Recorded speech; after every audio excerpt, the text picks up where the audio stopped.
Hello everyone, and peace of Christ to all of you. Look like we have some technical difficulty, and let us fix it. Please invite your friends, and we will have our Skype open, and Muslims will be welcome to call us and join us anytime they want. Let us see what is the problem. Why the sound was not coming.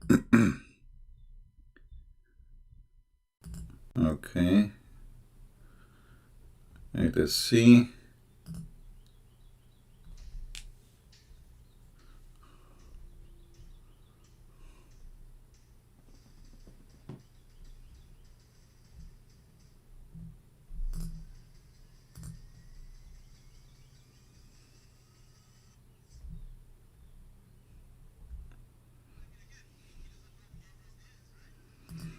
Look like the sound is working now, but we will see what is the problem really exactly. Let us do it again and check it out. All right, let us try now. Come from an Abrahamic. Yeah, all right, now it's working. So we start from zero. Please invite your friends, and we are ready to go. Thank you very much.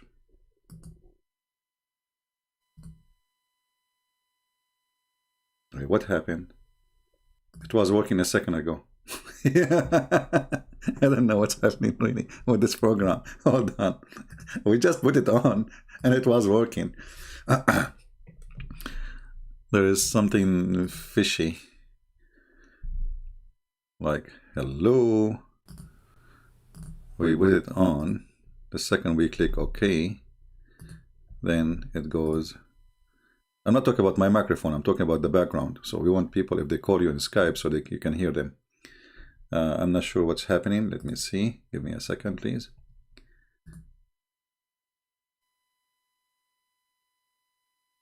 Yeah, something not right. And I don't want to restart my computer now. That will not be good. Let us go to the setting of the computer before we start taking calls. And again, our topic today is about if Allah is God or not, and all Muslims are welcome to share with us. Let us see the input, the output, headphone. Okay. Let us try now. No. No sound. Oh, now it's working. Okay.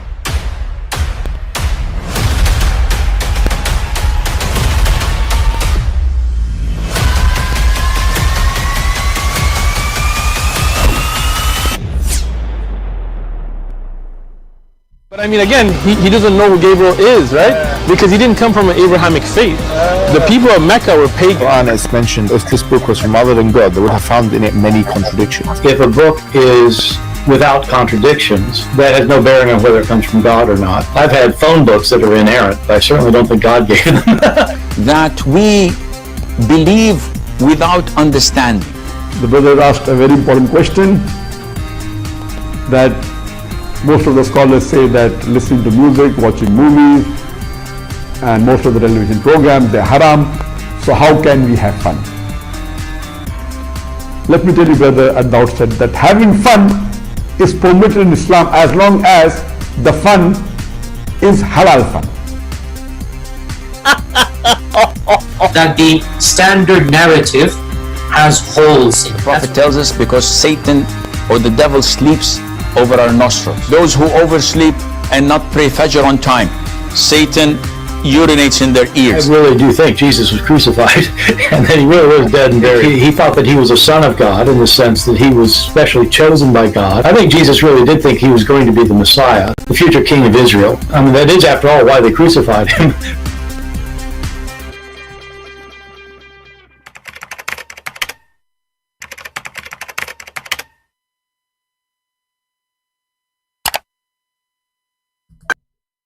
All right. So welcome everybody, and our Skype is open. We will not waste our time. If there is any Muslim would like to prove to us that Islam is from the true God, and Mohammedans, they really have God anyway, which I doubt that any Muslim can prove to us, feel free to call us. Our Skype is open, and we will be happy to hear you. You know, I saw many comments made by Mohammedans in the chat,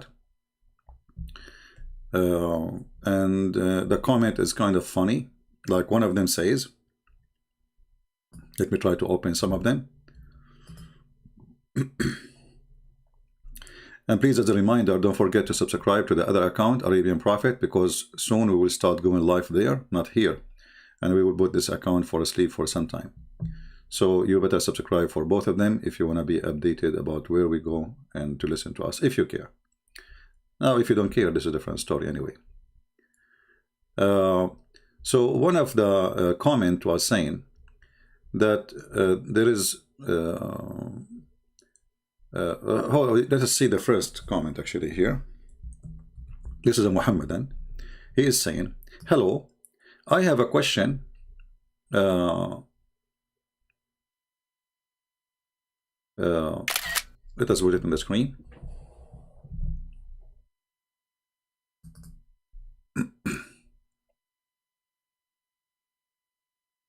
We put this, the comment.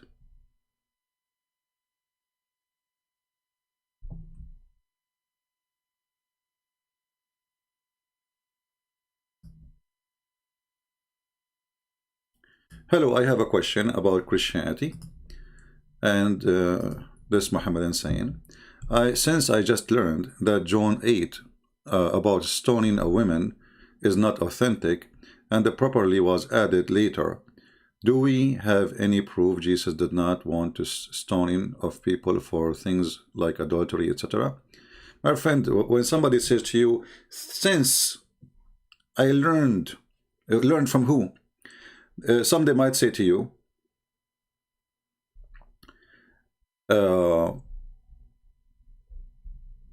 we could not find, like in the original manuscript, a manuscript supporting this verse, but doesn't mean it's not exist. And I will explain to you.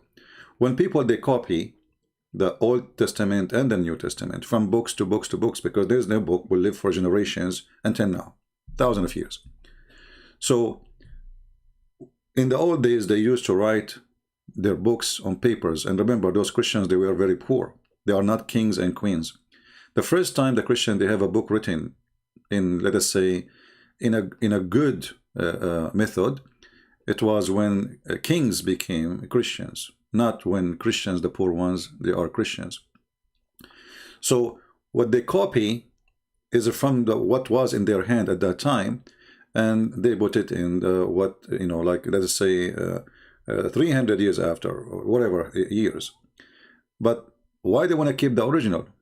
So what people, they say today, we did not find from the thousands of manuscript that verse, but doesn't mean that doesn't exist, because nobody even preserved them, and even hard even to preserve them, because they are made from papers.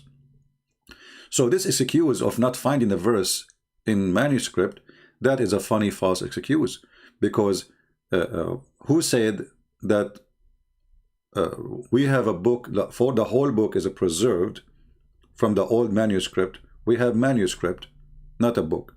And the reason for that, why they want to keep it, like if now I copy my Bible, and I used to have it written by hand, and now today I have a printer, and the writing is so clear, easy to preserve, better papers, better preservation. Even I have a computer, so when I would have a book, I have a computer now. So books exist for a reason, and the reason is to carry on to generation. When those books or manuscript, there's no reason for them. There was no reason for them even to preserve it, because anyway, it's going not to be preserved for thousands of years. They are made from papers. If you leave if you put a book made of, especially in the old papers, you know, the ink will disappear. If the papers stay, even the ink will go. So when they copy what from what they have in their hand. So if we have at that now, what they copy from, that is a false excuse to say it doesn't exist. This is very silly and very stupid. Secondly, let us say for the sake of argument, all of John 8 does not exist. Nothing will change. And when you say it doesn't any proof that Jesus did not want to stone the women, well, did he stone any women? So people are silly, and I find them extremely silly, and they are low in IQ when they make such a claim. We go to the second comment.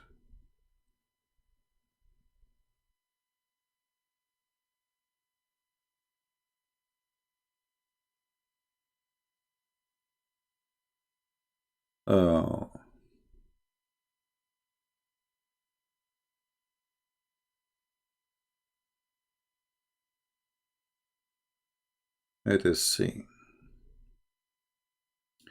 A person, her name is Diana, she said, then why all Jewish rabbi call Muslims being from Ishmael? Because they are donkeys.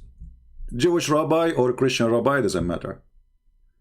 Whoever says that Muslims are from Ishmael, he is a certified donkey. Until he fixes his donkeyship statement. Because even the Bible says that Ishmael, he is a son of Abraham, and his mother, she is an Egyptian, and then he went to Egypt, and then he did marry from Egyptian women. So imagine, you are a son of an Aramaic, your mother is Egyptian, you marry an Egyptian, you give a birth to a German. So if there is a rabbi, he says such a statement, that because he is just a stupid, he copy-pastes what he heard from before. Secondly, most of Muslims are not even Arab. Maybe 5% or 7% of the Muslims are Arab. And the word Arab doesn't mean anything about ethnic. Arab as a word means whoever live in the desert. So if you live in Arizona, you are an Arab. Arab is not an ethnic. This is why you see, when you see Arab, you will see they have different faces, different look. They don't look the same. How come? When we say Asian, Asian look the same. You go to Korea, Korean look Korean. You go, and they have the same look as an ethnic. But you go to the Middle East, and those who call themselves Arab, nobody look the same. Have you ever heard of an Arab? He's blonde. Well, why is blonde? Why there's another Arab? He is black. It doesn't make sense. So I say to Diana, don't go by the fool. When the fool became a teacher, that is horrible. Let's see. I'm trying to find more comment. Okay, here we go.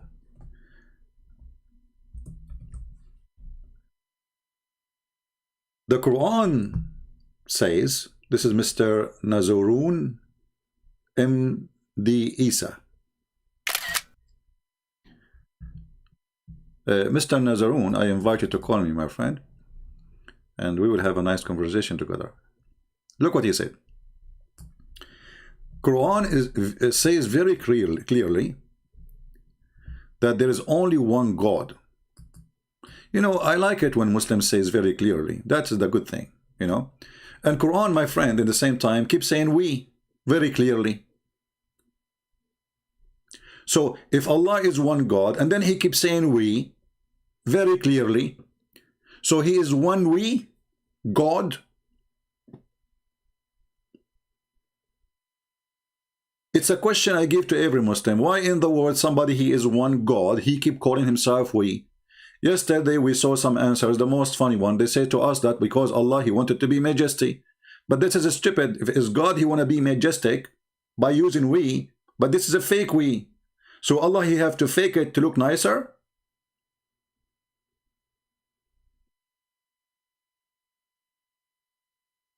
Are we following? So Allah, the real one, God, he don't like himself to be the real one God. He like to be the we God.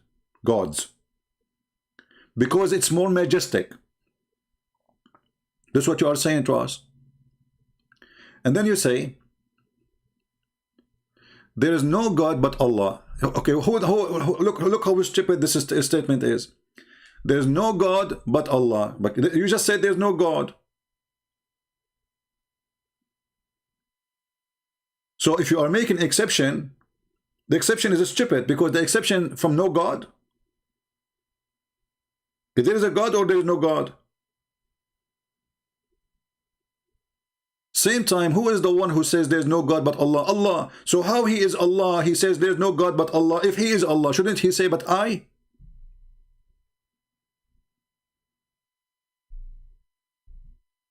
Do your God speak good Arabic? Or he is a guy from India, he came to work in Saudi Arabia, starts saying the word Sadiq. How are you doing, Sadiq? Okay, I'm doing Sadiq, good Sadiq. Sadiq, are you doing good, Sadiq? I'm doing Sadiq, Sadiq. Okay, Sadiq. How Sadiq? I'm Sadiq, you're Sadiq, everybody is Sadiq. Or maybe your God is coming from Turkey. Aman Rabbi Aman. Allah biyakur Ruman. So if this God, he speak good Arabic, then he should not use such a stupid language. Especially you just said that Allah very clearly, he say he's one. I mean, do you see how very clearly it is?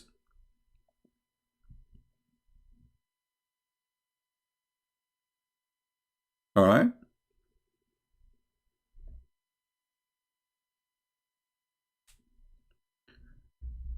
Do we have any Muhammadan would like to call me in Skype? My Skype is open, please feel free. Then we continue with the topic. And my friend, don't tell me about other guy going live and he's talking to a Muslim. What I would do with them? First of all, apostate prophet, you know, he is a nice guy, but he's an atheist. And for us, you know, he don't count really as a person who want to teach people about God. He's an atheist. Secondly, everyone, he have his own way in argument. So if you like an argument of somebody, go listen to him. If you like to be here, stay here, and don't tell me there, you know, and there and here. I found that most of people who speak about Islam, they are good in making argument, but they are not good in debate. And that is telling me that they are very short in knowledge. Because you make a short video, make a good argument, but the second we start asking questions, you don't know what to say. We continue. Then he says, there is no God but Allah is a principle of Islam. Allah use we. Okay, here is the butter in the cheese of the sandwich. Why Allah he use we? Listen carefully. Now let us make it a line. Hold on.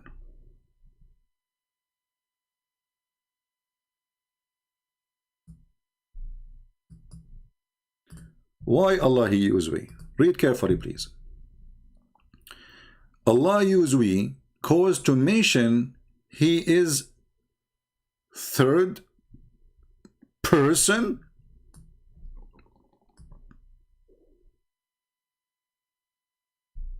What? Allah use we cause to mention he is the third person.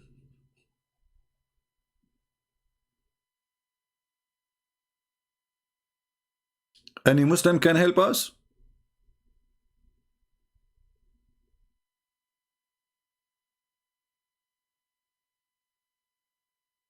Do we have any Muslim? He have a comment.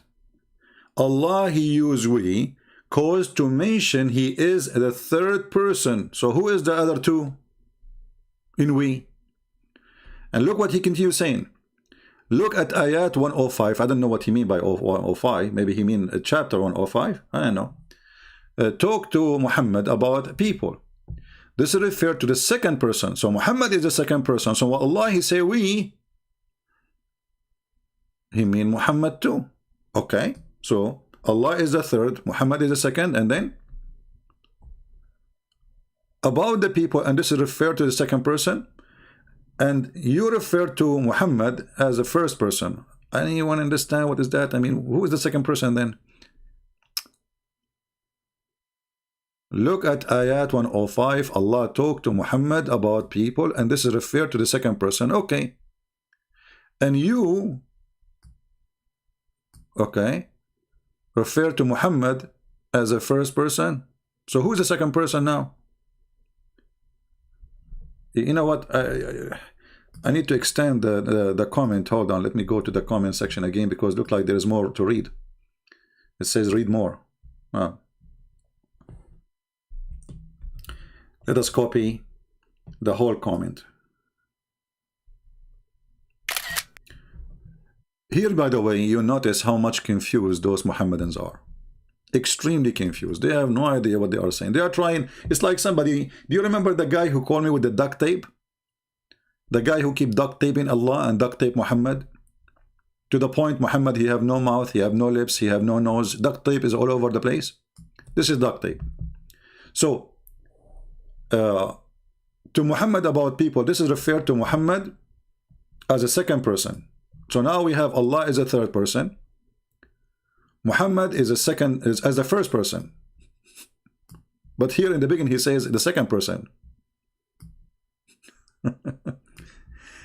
The speaker says, and I, and sometimes says we, also use that our conversation, nothing is weird, proceed. My friend, your answer is the most weird proceeding answer ever. And then he said, my question, who is we and I in the divine of a Trinity? Can you answer me? I'm waiting for your answer. Okay. Well, Jesus said, me and the Father is one. So we believe in Christianity, we believe in unity. So there's one God. The one who saw me, he saw the Father. For I am in the Father, and the Father in me, and I and me and the Father is one. And when God, he say we Christian believe in Trinity. So here it's not a fake we, it's a real we. So when God, he says us, not we actually, us,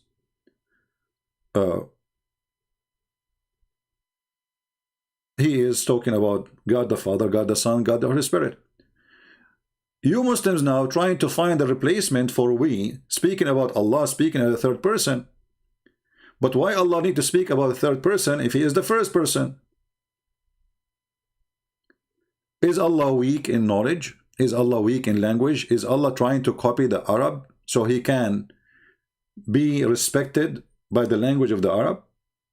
Is that how God he earned respect? By calling himself we? Because if what make God more respectful by saying we, that's mean it's not fit for Allah to be one. Because as you see, it's not good for Allah to be one.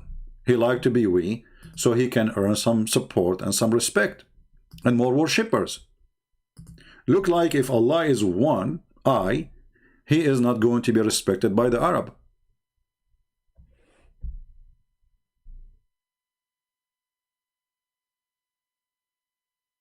For us, all of us, we knew that the Christians in the Old Testament and the Jews, they have God as Elohim. God, Elohim is not a word meaning God, it's a word meaning gods. But do we believe in gods? Gods, you know? We believe in God the Son, God the Father, God the Holy Spirit as one God. So for us, that will not be a problem. But for you, proving that Islam is a fiction and it's a collection of ideas and ideology, and Muhammad is so confused to make a God out of nothing.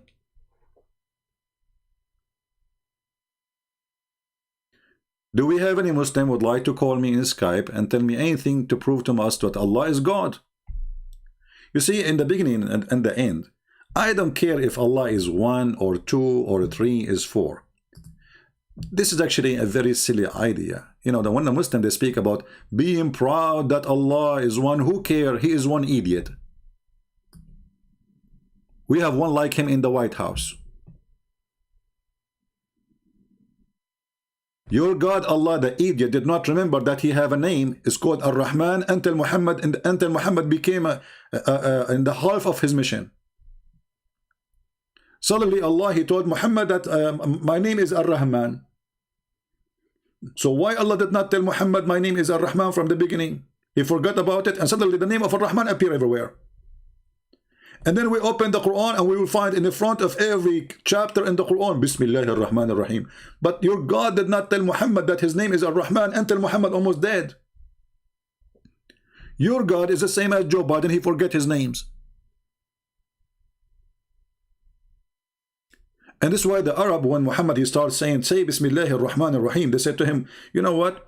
Look like Muhammad, he start worshipping other God. The only Rahman we know is Rahmanul Yamama, the one from the Yamama. He claimed to be a prophet and he claimed that he have the name of God. Muhammad, he heard that guy saying the word Rahman, he liked it, he put it in his book.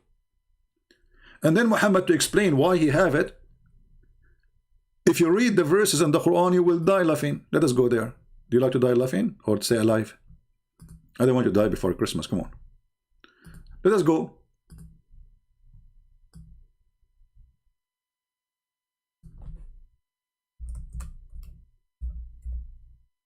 No, we are typing in English again.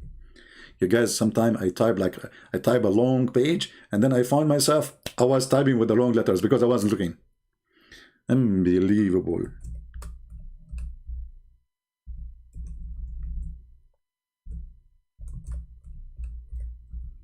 Don't do that. All right.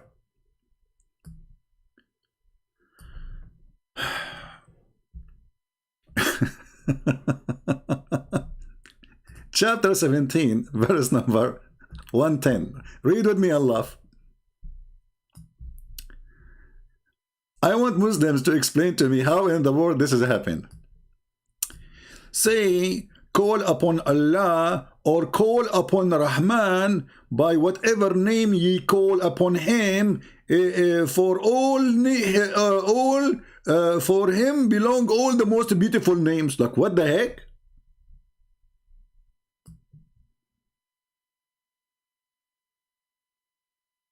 This is how Allah explained how suddenly his name became Rahman. He liked the name. It's a beautiful name, so I decided to take it.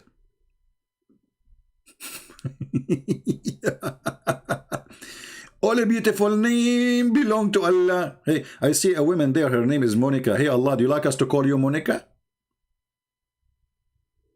Be honest with me. Do you feel like to be a Monica today?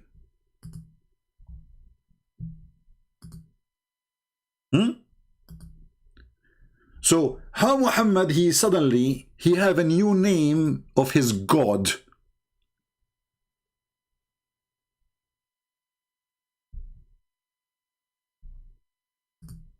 We have a Muslim supposedly trying to call us at the same.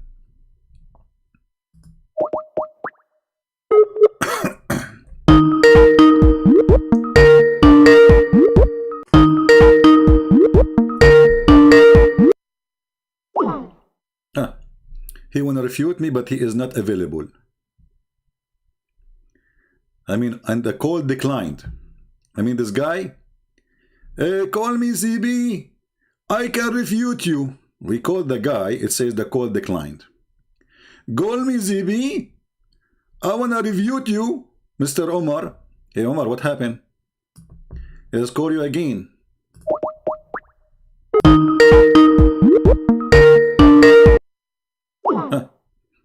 Omar is unbelievable and call decline.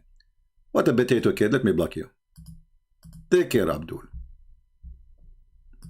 May Ar-Rahman bless your testicles because you have big ones. To the point you don't dare even to take a call from me.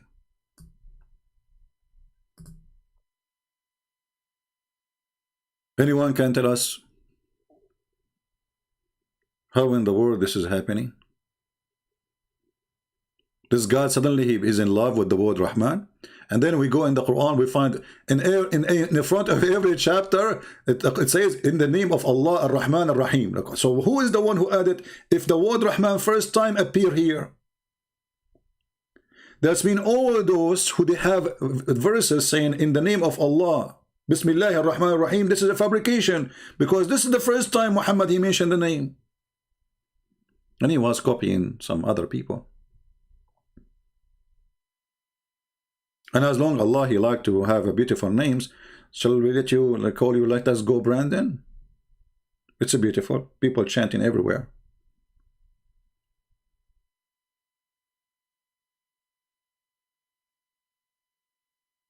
Do we have any brave Muslim? He can make Allah survive from drowning. Allah is under the water and there's too many holes. And the water is going inside him left and right. Who is going to call us and use duct tape to stop the leak?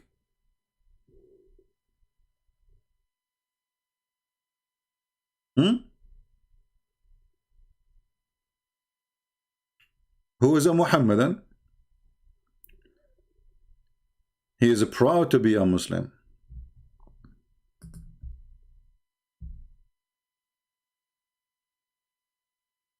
we have a Muslim here is giving us a very good argument. It's good argument for ducks in the ducks words. Just to show you how. This is a Muslim. He could not answer us about anything we say in Islam, so he decided to switch to the Monica mood. Sorry, Monica, I'm using your name. I stuck with it. ABS Dula saying, I like this as ABS. How can you say Mecca is a pagan while Christians stole Easter, Ostara, Christmas, Yule, and All Saints by Samahian?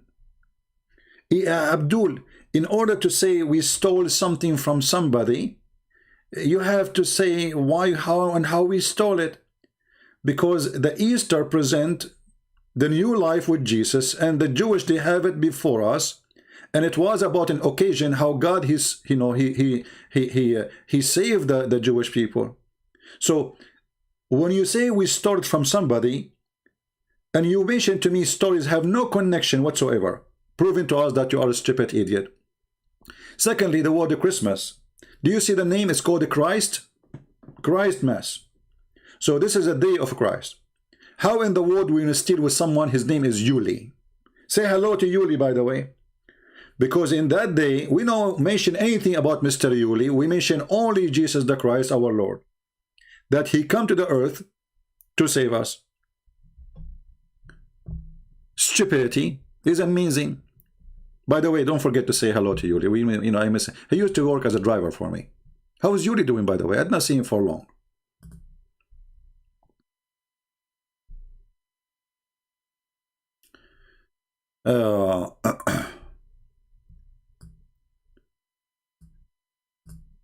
When we say the Easter, it's about for us being saved.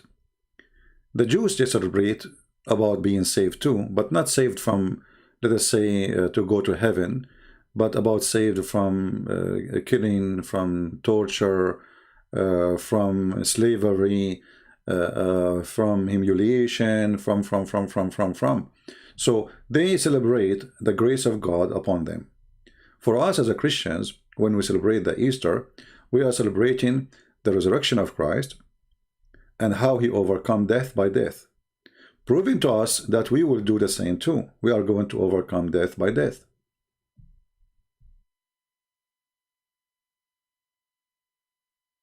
Do we have any Muhammadan? Who is a Muhammadan? Please, people, refrain from using silly words in the chat because YouTube will block your text anyway. So don't use the certain words,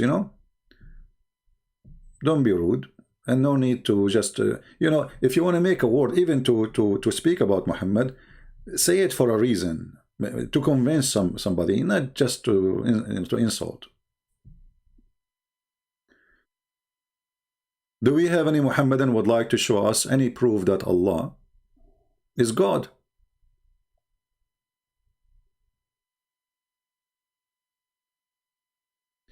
The verse in the front of us, by the way, Muhammad is copying the Old Testament, that the people of Israel, they will be gathered from around the world, and this is the promise of the Holy Land. But because Muhammad is a fool, he just debunked all the idea that the Muslim, they should have Jerusalem. Read with me carefully and see how stupid Allah is. And we said, therefore, to the children of Israel, dwell securely in the land of a promise. But when the second of warning come to pass, we gather you together in mingled crowd.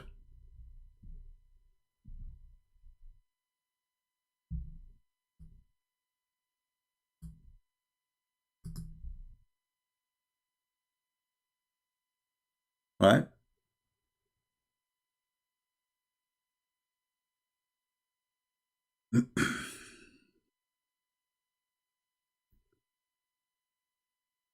Somebody saying the Father Christmas is the same as representation as was used by the Sotomalia. My friend, all of this is a stupid talk. Why? Because celebration is what it's meant. It's not what you think. So when the Christians, they celebrate the birth of Jesus, obviously they are not celebrating anything of what you claim. And you are just being a certified idiot, trying to find an excuse. When we Christians celebrate the Christmas, are we celebrating any of what you are claiming to be pagan? No. We are celebrating one person. His name is Jesus the Christ, our Lord.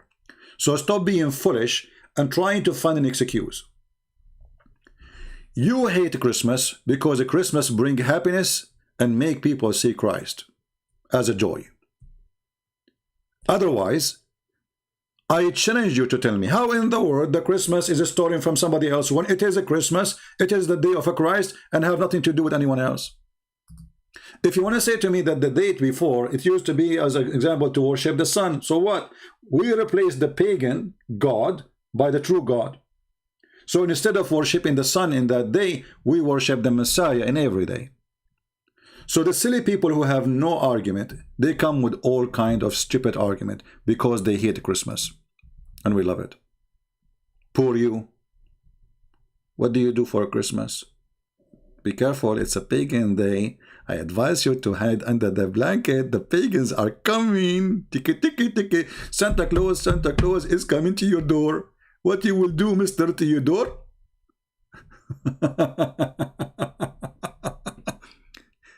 Always remember one thing. Let us say one day we were able to convert all the Muslims in Mecca. I pray for that. And then we decide to make the pagan Kaaba a church. Are you going to say to me that this is a pagan place? We will laugh at you. We will laugh at you and we will give you a title of a monkey who claimed to be a donkey. But in the appearance, he is just a mule and he is out of a fuel. So desperate, so silly, so stupid, so naive. Don't get married. Your wife, she will leave you, trust me. She will run with the turtle because a turtle is smarter than you and he's faster. Remember, a male turtle, unless she is lesbian. Do we have any Muhammadan want to say something to us? Anyone? Who is a Muhammadan from the Muhammadan religion who believe Allah is one, would like to talk to us about Allah the one God? There's no Muslims. Shall I call Zakir Naik? Taradam, taradam. Taradam, taradam. Taradam, taradam. Taradam, taradam. He's not answering, sorry guys. I mean, that will take forever. Taradam, taradam. Taradam. Like what? Hey, Zakir Naik, come on. There's another place. We are not going to spend the day making tararam, tararam. That's not nice. I mean, come on. Zakir Naik, say something. Something.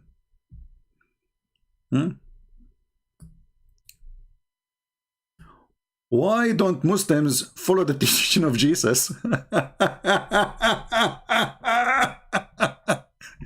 I mean, I look at the titles Zakir Naik he have in his videos. You die laughing.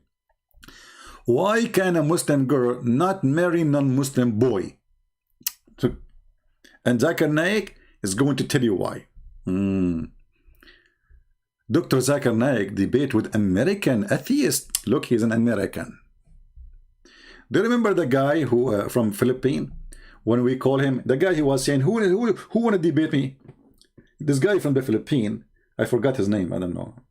I don't know. I forgot his name. So he keeps saying, who is a Christian want to debate me? Who is a Christian want to debate me? If you know a Christian is willing to debate me, let him contact me. So I said, okay, here we go. We got a fish. So we contacted him in Facebook. I post challenge for him by video in Facebook, in his page. Never answer. I made another video. Never answer. Then we decide to call him at home.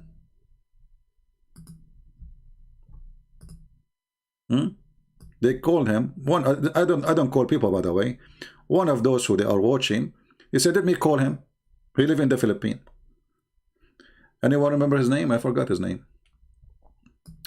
Because we can search for his video. The guy, he said to me, I debated real American. You are not a real American. You have accent. In the sun, yeah. In the sun.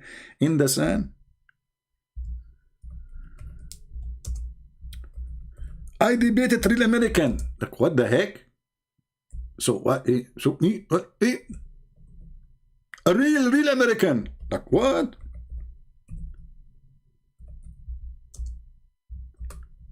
Are you sure? I was like, you know, like, what the heck? He debated real American? What? Brother, you debated real American? That's deep. That is truly deep.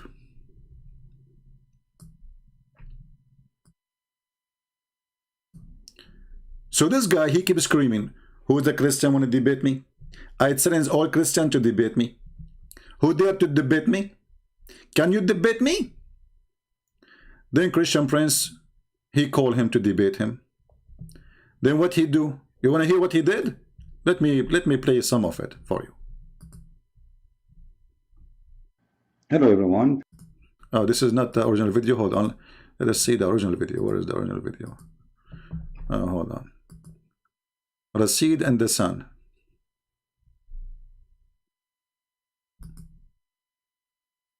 Show me your face. Why? Show me your face. Give me your name. Chris, Huh? you don't want You you want to be known by people. That's why you want to debate me. And you accuse me of a lot of bad things. If you're a Christian. Guys, you want to debate me because you want to be known by people. We never heard of this guy before. And I am the one who need to be known by debating him. Show me your face. Show me your face. Like, what the heck? Why those people are obsessed with my face? Show me. You. What happened to the brave man who debated, want to debate, who is a Christian, want to debate me? The second he say Christian Prince in the field, he have poo-poo in his panty. If he's wearing one. Show me your face. Why? Show me your face. Give me your name. Chris, Huh? you don't want to. You want to be known by people. That's why you want to debate me. And you accuse me of a lot of bad things. If you're a Christian, if you Accuse me of a lot of bad things. Will you keep saying to them, donate for me, donate for me, donate for me? I am debating the Christians, donate for me, donate for me. So obviously you are just a fraud. Because if you are collecting donation, claiming that you are the one who can refute the Christians, and when we come to you, you run away, obviously this is a scam.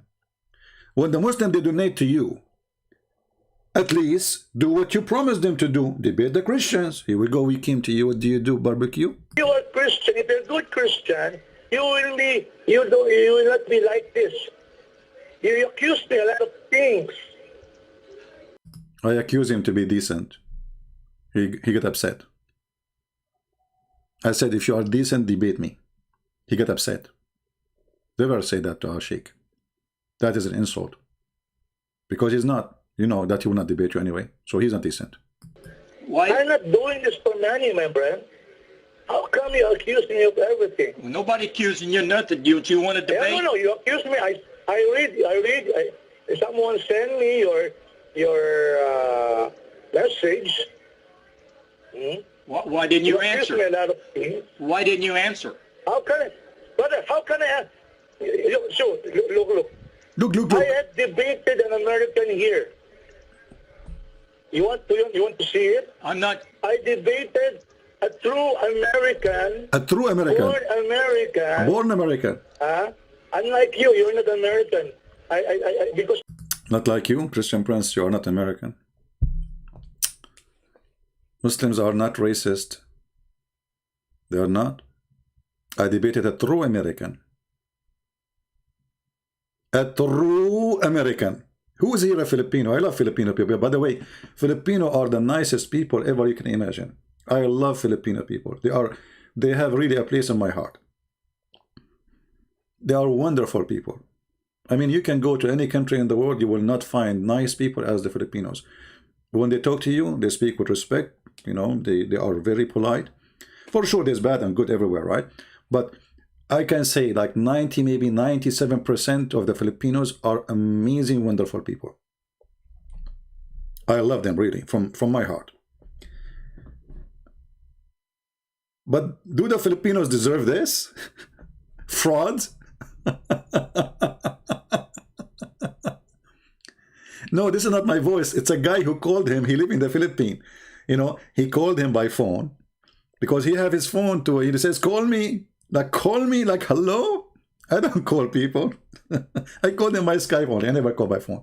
So a person who is in my program, he called him and he put me in, to speak with him. Right? Where is this? Where is the sheikh? So all of them, they are sheikh. The second they appear in front of Christian Prince, they turn to shakuka. Yeah, what he meant by true American, he meant a blonde, green or blue eyes. And those are racist. The Muslims really are racist. They always think highly of the white man. Muhammad, the white man. If you watch videos about describing how white Muhammad is, Muslims in YouTube, they have tons of videos about the descendant of the Prophet. The descendant of the Prophet. All of them, they are redhead people. Let me find you a video. Hold on. This is a very racist cult.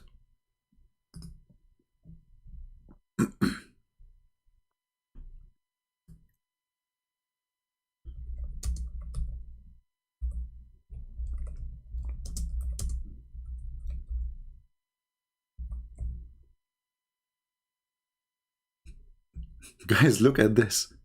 The descendant of a Prophet Muhammad. Take a look. Extreme red head white people. They are not only white, they are extreme white to the... Are you taking a shower with the Clorox? I mean, they are out of color, totally. Those are the descendants of Prophet Muhammad.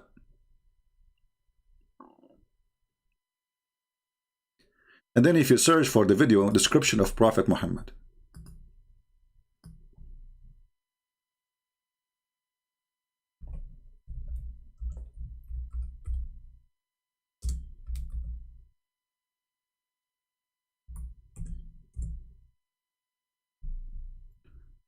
brother, are you ready? Now you will hear how pretty Prophet Muhammad was. He was the most pretty girl ever you can imagine. He's so pretty. He's so white. You like white? Do you? Don't you? Be honest with me. Looked like I saw a man of striking appearance. Striking. ظاهر الوضاء أبلج الوجه radiant face حسن. He have a radiant face. He's so white to the point he have a radiant face. Ablaj. Ablaj is so white.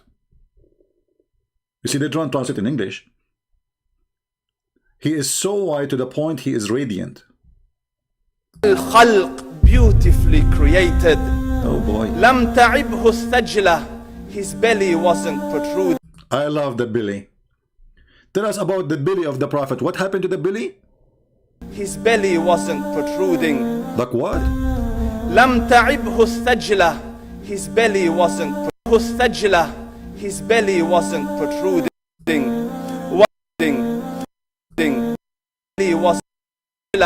His belly wasn't protruding.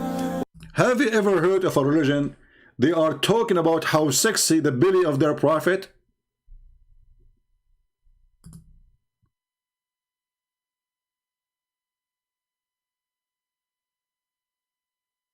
Your Prophet belly was so beautiful. I'm really thinking to convert to Islam now. Is that your Prophet, the belly, the cable guy? his belly.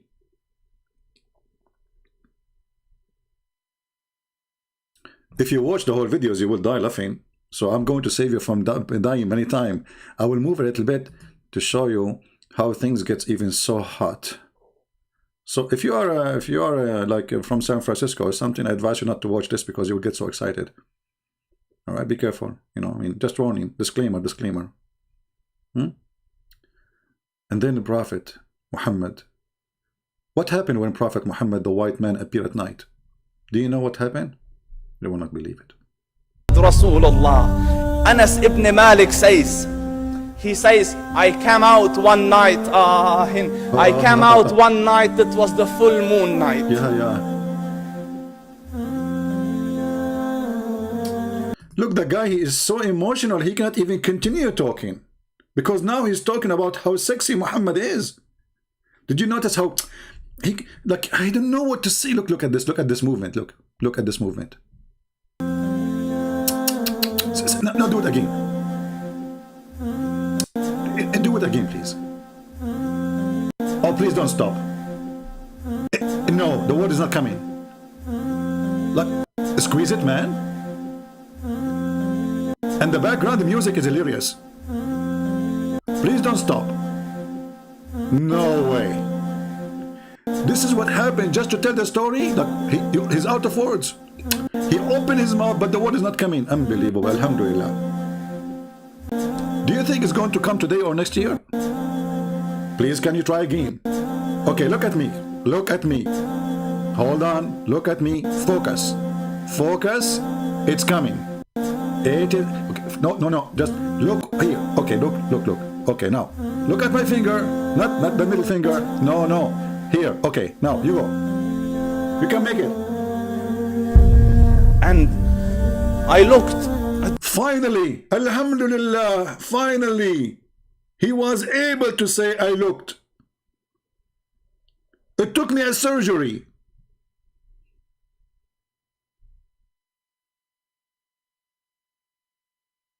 I mean, do you see how difficult to describe the Prophet of Allah because he is so pretty? I look at the... and now he will cry. Not only he like, look, he opened his mouth now, he will start like, it's so emotional. I looked at the moon, and in the desert, understand, the moon is an awesome sight. It is smooth. It is radiant. It is clear. It is gentle compared to the scorching sun at which they are used to. So the moon was the epitome of beauty. So now we will compare the epitome of a beauty with the most beauty person in the world, Prophet of Allah. So he says, I came out at a full moon night and I looked at the... Look, hold on. We have to stop here. Guys, we have to take a break. What is the video of commercial break? I need to find it so we can play it. Commercial break. I mean, we should make a commercial break about if you like to be beautiful with makeup. Like, what? Commercial break.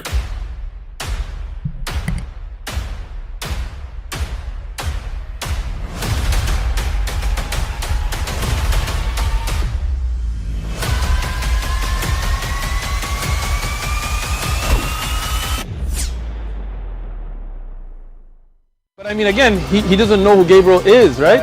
Because he didn't come from an Abrahamic faith. The people of Mecca were pagan. Quran has mentioned if this book was from other than God, they would have found in it many contradictions. If a book is without contradictions, that has no bearing on whether it comes from God or not. I've had phone books that are inerrant, but I certainly don't think God gave them. That we believe without understanding. The brother asked a very important question, that most of the scholars say that listening to music, watching movies, and most of the television programs, they're haram. So how can we have fun? Let me tell you, brother, at the outset that having fun is permitted in Islam as long as the fun is halal fun. Exactly, brother. Halal fun. How we can have halal fun? By looking at the moon and looking at the Prophet. Looking at the moon and looking at the Prophet. He says, I came out at a full moon night and I looked at the moon and I saw it, beautiful, handsome. So I said, let me go see if the moon is more handsome or my Prophet is more handsome. Let me see if that is more beautiful or the Prophet is more beautiful. So I went and I saw him standing afar. So I looked at his face and I looked at the moon. I saw him standing afar. So I looked at his face and I looked at the moon and I looked at his face. So I looked at his face and I looked at the moon and I looked at his face and I looked at the moon and I looked at his face and I looked at the moon. So I looked at his face and I looked at the moon and I looked at his face and I looked at the moon. So I looked at his face and I looked at the moon and I looked at... Question, please. Why he looked at his face, not at his ass? I mean, obviously the one who is making description, he liked men. So it doesn't make sense that he is focusing in the face only. Are you hiding some information from us? The guy, he is walking in the middle of the night and the moon is there and Muhammad is there. So I look at the moon, I look at his face, I look at his moon, I look at the face, I look at the moon, I look at the face. And I looked at the moon and I looked at his face and I... So I looked at his face. So I looked at his face. So I looked at his... Hold on, I'm trying to say where you are looking right now. It doesn't look like you are looking at the face because you were looking down. I got you busted. Muslims look at his eyes. If he was looking at the face of Muhammad, why is looking down? It's a clear evidence he was looking at something, saying something else. Not the more face. Beautiful or the Prophet is more beautiful. So I went... The Prophet is more beautiful for sure. Are you kidding me? This is how stupid this cult is. They worship a man and they talk about how beautiful he is. And by the way, all this description, who guarantee that all description is true? I mean, all of those things is made up 300 years after Muhammad died. I look at his face, I look at his hands, I look at his face, I look at his arms, I look at his face, I look at his belly. And I saw him standing afar. So I looked at... How he's so far and he was able to look at his face in the middle of the night. But man, the Prophet was so shining on radiation. Nuclear. Nuclear. As you see, this is a very pagan religion. They worship a man, they replace God by a man, his name is Muhammad. Actually, the name Muhammad means the praised one. So the purpose of Islam to exist, to replace worshipping the true God and to worship a man, his name is Muhammad, which is not a true name, his real name is Qatham. So he changed his name for the sake of being God in earth. He is Satan, he is Lucifer, the devil. And to prove that everything Muhammad did was an act of Lucifer. From child assault, raping children, raping women, even taking his own son wife, even making verses in the Quran that any woman she can give herself to the Prophet so he can F her. To the point even he gave himself a privilege, and that was all a privilege for Muhammad only, that if his eyes fall into a woman, her husband must divorce her so the Prophet can F her. Is that an act of a prophet or an act of Lucifer?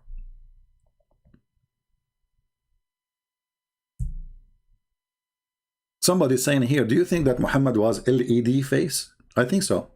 I think was very strong LED, to be honest with you. A lot of lemon, a lot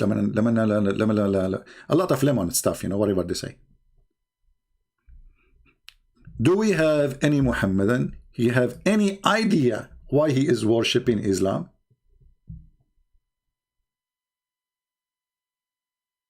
Aka Muhammad? Any Muhammadan?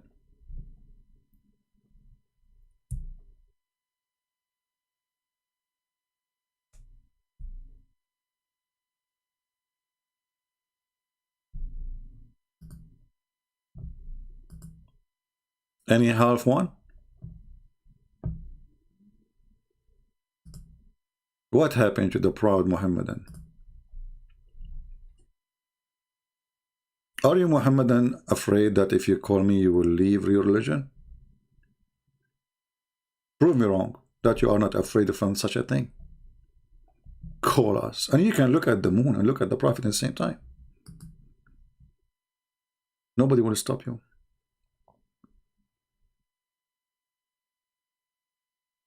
Bani Muhammadan, Mayday, Mayday, Mayday. So, from a guy who want to debate a Christian prince, he debate real American, to a guy speaking about the belly of the Prophet and his belly bomb, by the way. I mean, they have a lot of description, but the belly bomb of the Prophet was so beautiful, brother. Hey, Muslims, do you have any description about his private part? Come on, be honest with me. I mean, the one who speak about the belly bomb, he go down a little bit. Hello? Hello? I debated real American, true American. You can tell this guy he can crush me in the debate. Why didn't you answer? Why didn't you answer? How can I, brother? How can I? Look. Look. I had debated an American here. Oh wait. You want to see it? I'm not. Yeah? I debated a true American, born American. Unlike you, you're not American. Because you have an accent. Well, okay? why don't you want to debate Christian Prince? I will debate you. My condition is I want to see your ugly face first. I want to see your name. Look at this. He want to see my ugly face. This guy must be a prophet. How he knew that? Did you hear it, Muslims? How in the world he discovered that I have an ugly face? Obviously, because if I don't have ugly face, I will be able to put in my camera and everybody can see how handsome I am. And then the Muslim, they will speak about my belly bump. He want to see my ugly face. Why you want to see my ugly face?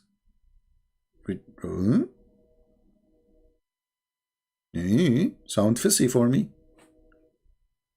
Are you going to debate me or you want to see my ugly face? Okay, tell us more. I want to know your name. We will arrange everything. I debated there are at least 3 times I have experience in Paltalk. Okay? Okay. But we are speaking to you in the phone. What Paltalk? I mean, we call you in the phone. Here we go. This is start. So what those potatoes, Abdul, they start now debating about how to debate, but they will not debate. And they refuse at the end to debate anyway.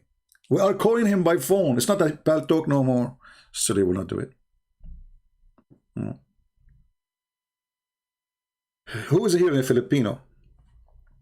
If you are a Filipino and you are listening, you can call all your sheikhs in the Philippines, tell them shame on you not to debate Christian Prince.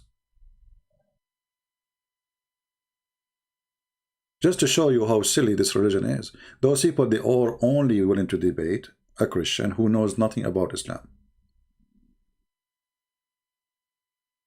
Only. Because they want to attack you, so you cannot respond by exposing them from their own cult. This is why what we do here is extremely important, to educate the Christians about how to crush, not to debate. We don't debate, we crush Islam. And the proof, here we go. I have my Skype open. Where are they? When you will start the Bible channel, we will see. You see, because I found that here I'm needed more than just a Bible channel, you know what I mean? There's many people that teach the Bible, and I'm not going to add too much, you know what I mean? But there's not too many people that can do what I do when it's come to Muhammad.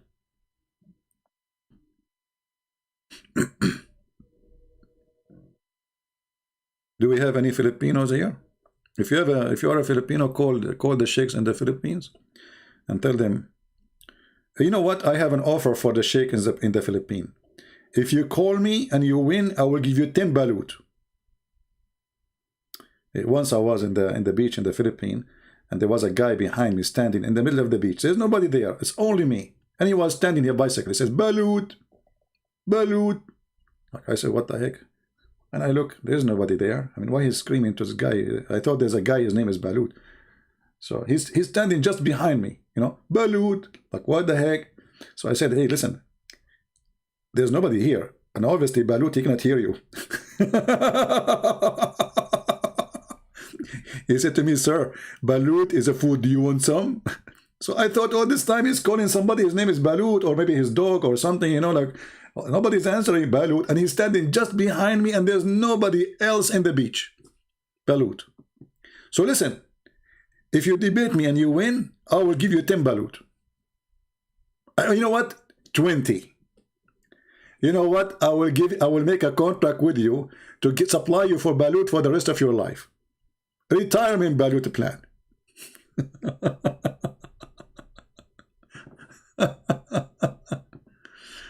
Oh boy. Do we have any Abdul? Anyone? Nobody? Nobody want to have a Balut? What the heck? We are out of tricks. We're trying all the tricks. Let us see this guy, if he is decent. Hello? You Muslim women are full of AIDS. Hey, now I wanted to... Hey Abdul, see, when you Muslim, you say to us that we Christian full of AIDS, I respond to you. And the truth is that number one, sex tourists in the world are Muslims who go to Thailand, who go to everywhere for the sake of sex. So when you accuse the Christians that our women, they have AIDS, I respond to your stupid statement. Coward, son of Muta. Christian women have AIDS. So who is number one tourist in the world for sex? Muslim men. And what Muslim men they bring with them when they go home? AIDS. And they will give it to who? To Muslim women. So when your sister, she say, Christian Prince, you are single because all women, Christian women, they have AIDS.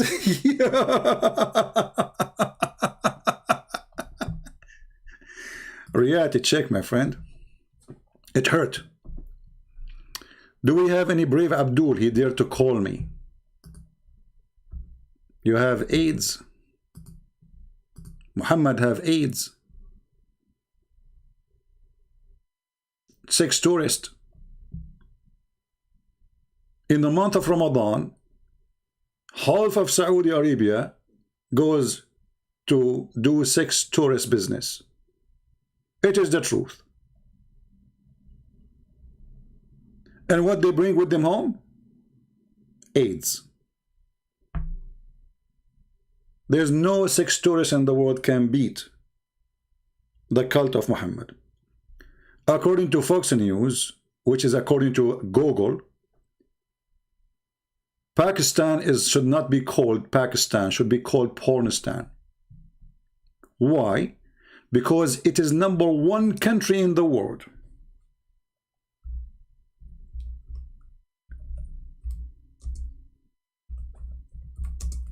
Who search for sex with donkeys, children rape.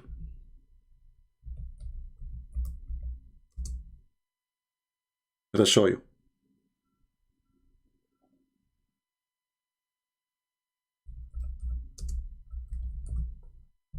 It's true. This is how much obsessed with sex you are.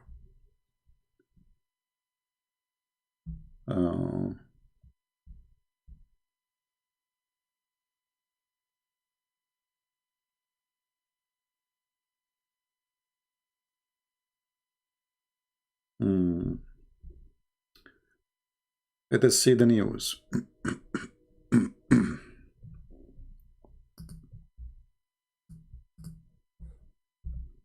You brought this to yourself. Pakistan porn search top 1 Google.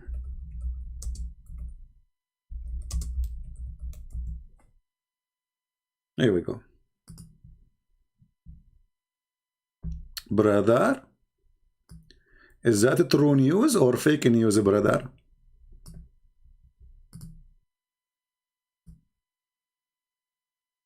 So what if we send those Abduls who they are searching, number one people in the world who search for sex with goats? What if we send them to a country have a freedom? What they would do? Read. Number one nation in sexy web search, call it Pornistan. Call it what? porn stan. And what porn stan will bring? AIDS stan.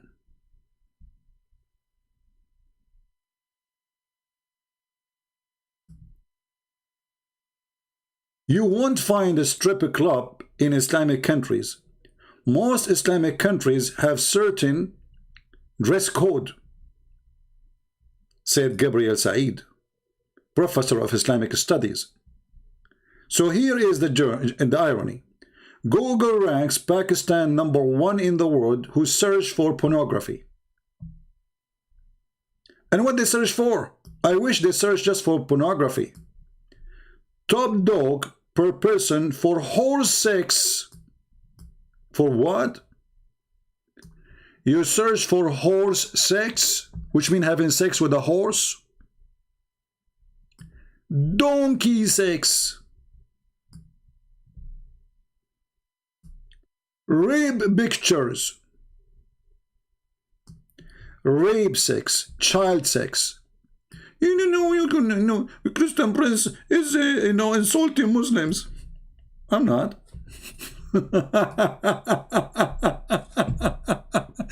So, did Islam make you a better person? Or you became a sex addict and you go to other countries just to have sex and bring AIDS with you? It's the truth. So when you say to Christian Prince, Christian women, they have AIDS, we laugh at your statement and we prove the opposite. Live with it. Followers of the Mut'a Prophet. And by the way, if there's any proof that Muhammad himself did not die from AIDS, let me make it simple for you. Muhammad in the end of his life was really sick for a long time. Very long time. Now, the hadith says that Muhammad, he died because of a poison. Right? This is what the hadith is saying.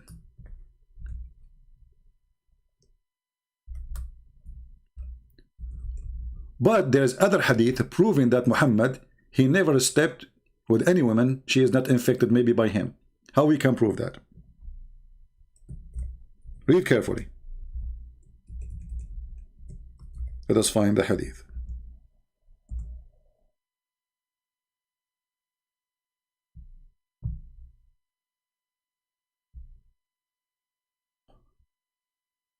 Read carefully. This is Muhammad describing the water of the women in their vagina of all the women he slept with, saying the following: the water of the man is white and thick, and the women water is thin and yellow. Now I want the Muslims to go check and tell me why the women Muhammad he is sleeping with, all of them, they have a yellow water. What is that exactly? That happens only if you have a sexual disease. Prove me wrong.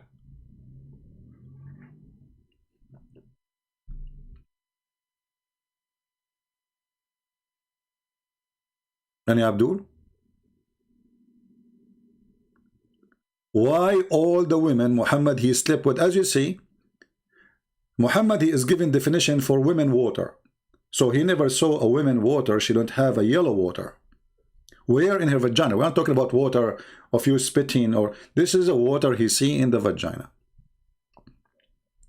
Isn't it, this is a sexual infection? You can go right now and search for yellow color in your private part as a female. And you will see that this is sexual infection. And if the women she have it, that means Muhammad he have it. Correct, guys? If those women who Muhammad he sleep with, they have it, that means Muhammad he have it.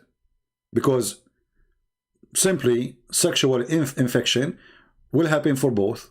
The one who slept with and the other one who is a partner.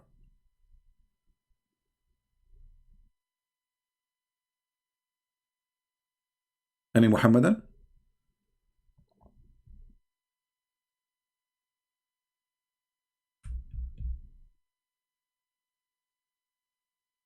So why you get upset for saying the truth? So you accuse us with things, we got you busted, and you go cry, Christian Prince is saying this, I say that as a response for your stupid assault in Christian women. And look at you, here we go, you're a prophet, all his wives, they have either STD or whatever STD, AIDS, I don't know what they have. And obviously Muhammad, you have it too, because he's sleeping with them. And look how smart the prophet is. And Muhammad, he continues saying, Muhammad is a person, he can't stop making poo-poo from his mouth. And then when he say, the water of the man is thick and white, and the women water is thin and yellow, whichever of them comes first, the child will resemble the parents. Isn't it, this is so deep?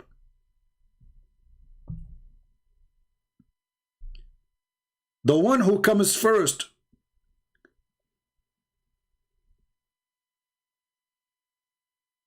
he decide how the baby look like, boy or a girl. That's so deep. Hey Muslims, why you don't make a video about this? As I know that all Muslim women, they never come first, because they never come, and we can prove it. Let us go to the hadith. Do Muslim women even have a cum?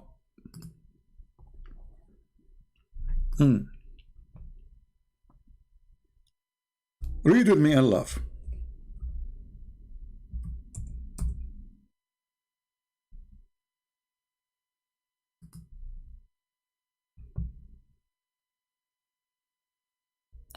This is the wife of Muhammad herself.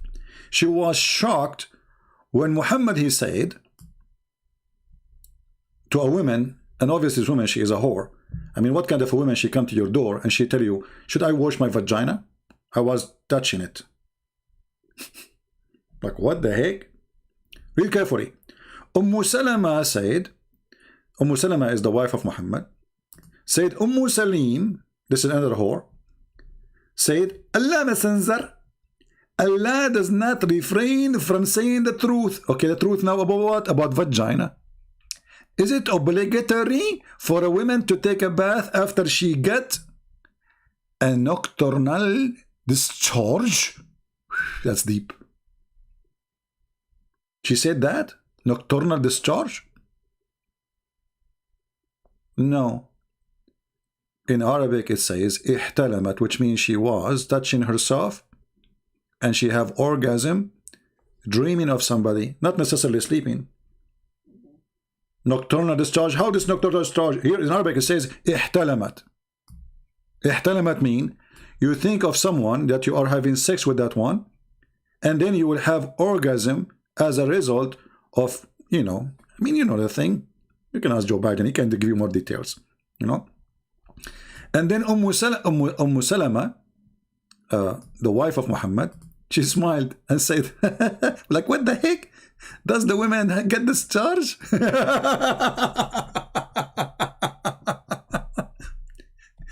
This is the wife of Muhammad. She never had discharge. Looked like the belly of Muhammad did not make her excited. Hey Muslims, why the wife of Muhammad never had discharge? Was Muhammad doing it right in the bed? She never. And she is the wife of Muhammad.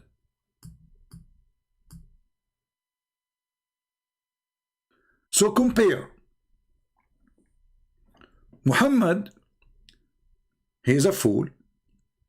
He don't understand that this charge of a woman is not a sperm. He think it's a sperm. So the man have a sperm, it's white and thick. The women have a sperm, it is thin and yellow. The wife of Muhammad, she never have this charge, and this is why Muhammad, he think they don't have babies. And whoever of them comes first, the child will resemble the parent, which means the one who comes first. And this is the prophet who Muslims, they worship as a prophet of God. Who told them this information? Allah. How come this information is stupid? Anyone?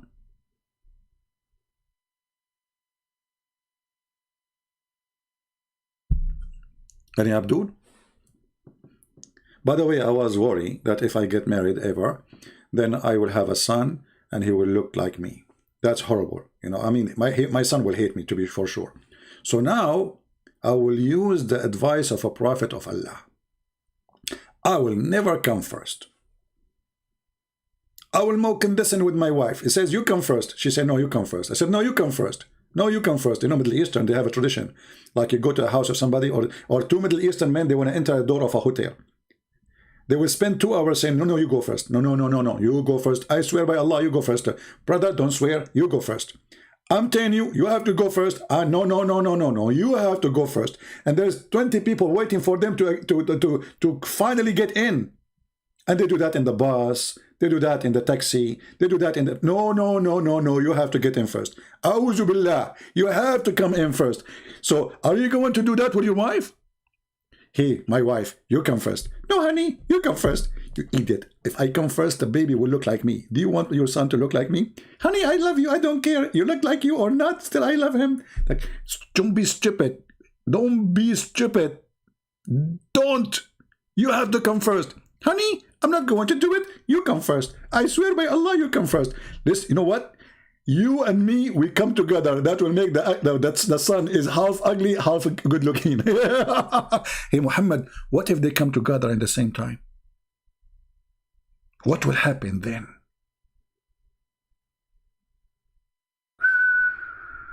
That's deep. Come together. He will be, look, in the other hadith it says, فَقَدْ أَذْكَرْ, which means become a boy. So if we come together, he will be a transgender? What the heck?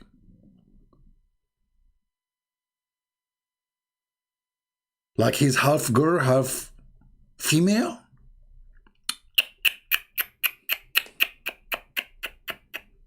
Do we have any Abdul?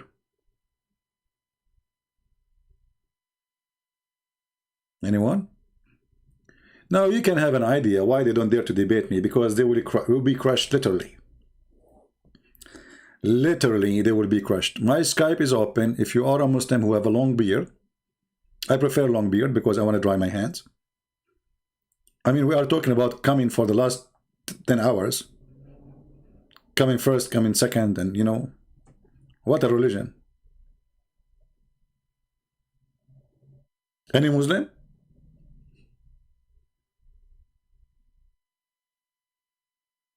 We have a Muslim, his name is Mahfouz. How are you, my friend Mahfouz? Do you like to call me, my friend? Anyone? Who's a Muslim who like to call us? Anyone?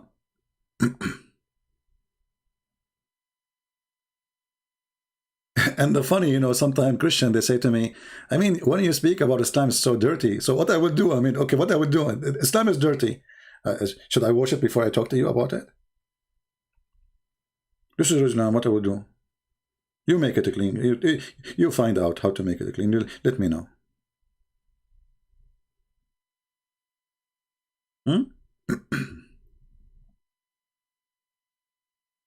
Do we have any Muhammadan would like to call me? And I'm not going to ask you a question. You call me and tell me what you think about Islam. Anything you want. Forget about what you see on the screen. It's very dirty, man.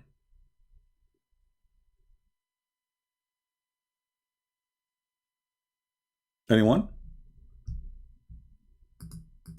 Who is here for the first time?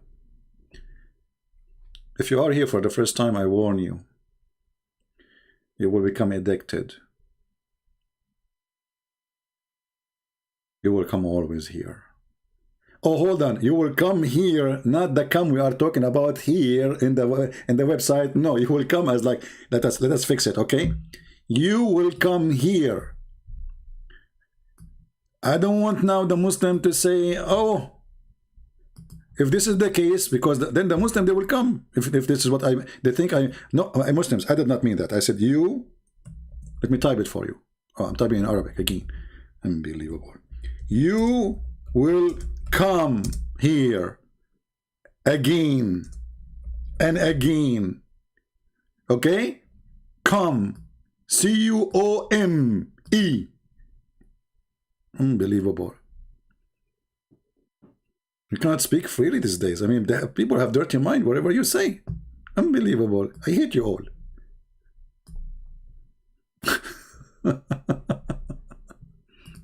Any Abdul?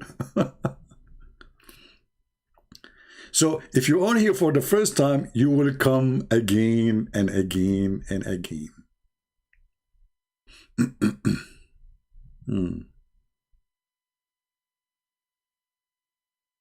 Any Abdul?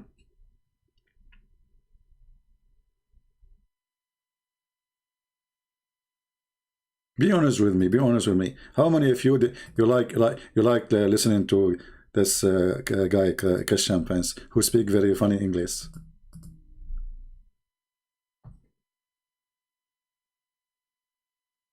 Any Muslim? Okay, let us go to the Quran then. As long as there's no Muslims to to talk to us. Yesterday we spoke about Mr. We, he. So Allah always in the Quran, He keeps saying we. But Allah is not we. Allah is He. But if Allah is He, so who is Allah? I mean, if I keep saying it is He, who is the one who's talking then?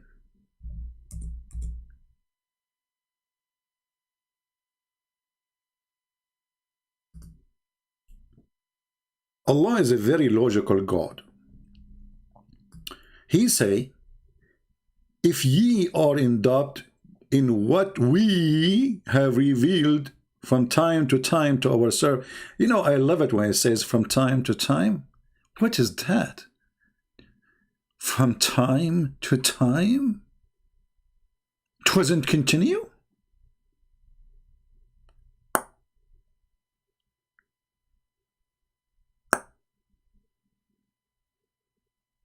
Sorry, this is the faucet, by the way, dropping from time to time. Allah revealed to Muhammad from time to time. And look at the challenge. If you are in doubt in what we, Allah is again we, revealed from time to time to our servant, which means Muhammad, then, okay, produce surah like it, okay? Can you produce surah like it? Can you? Hold on. Isn't it this is the chapter of the cow chapter? Yes. Isn't it in this chapter everybody is talking? Yes. Isn't it in this chapter it says that when Allah He said to the angels, I'm going to create somebody to inherit the earth, they said, will you create someone with doom achievement? So how you say, can you create something like this? And here we go, the angels are making Quran.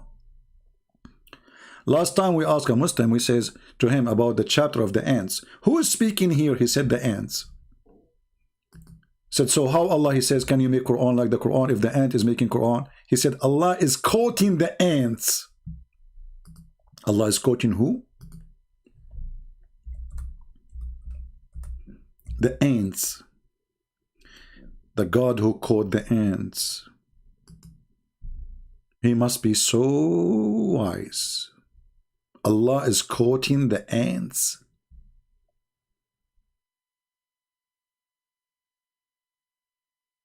So the ant is making Quran. It turned to be that even ants can make Quran. And a chicken can make Quran. And Solomon is making Quran, because all this conversation is conversation between Mr. Solomon and Mrs. Ant. Not aunties, ant, the insect ant. Like, hello. This is the chapter name, is the chapter of the ant. But those people in the world today, they do not know what ants, because they live in apartments. They don't have ants. Let us try to explain to them with pictures. Okay? So we will try to show them how ants look like for real, for first time ever in their life. Because this is what happened to Solomon. He never saw an ant until he arrived to the valley of the ants. Because at that time, brother, ants, they live only in the valley of the ants. They have independent state of ants. Oh boy.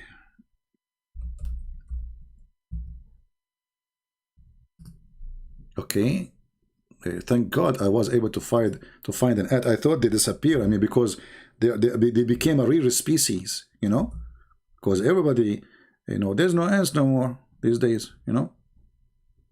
That's it. Okay, let me introduce for you Mrs. Ant. Okay. This website, it used to be have only 3 pictures, and now they are adding stupid things. Let us see. They own this website. Okay, let's see this one.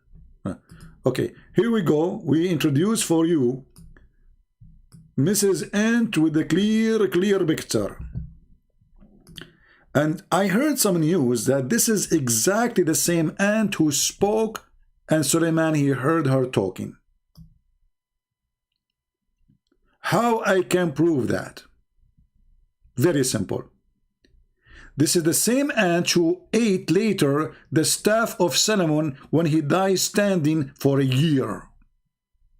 Look, she is eating the staff of Solomon.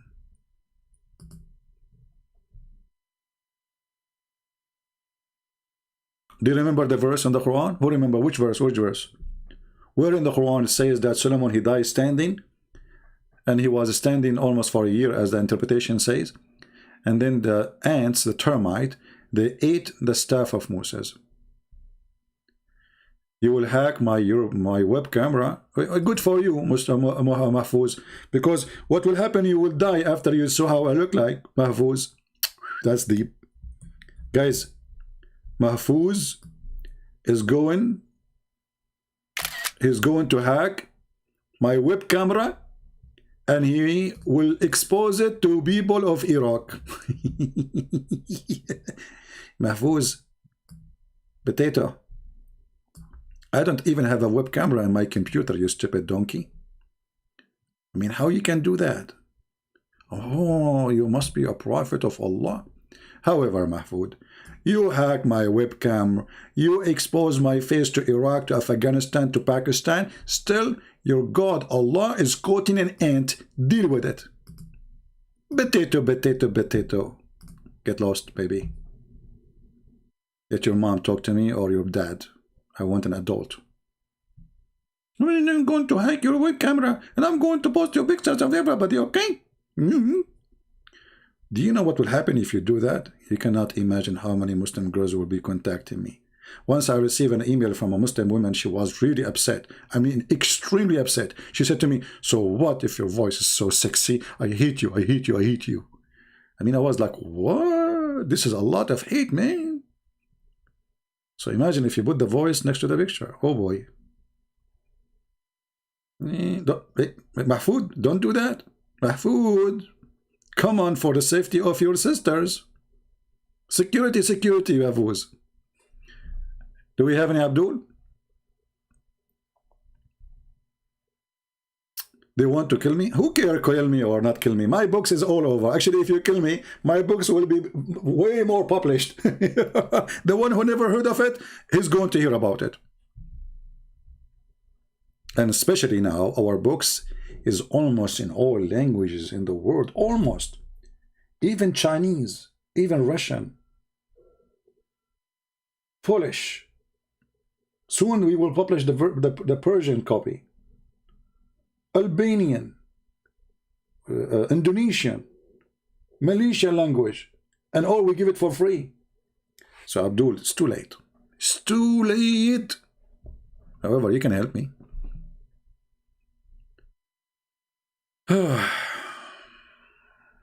Do we have any Abdul?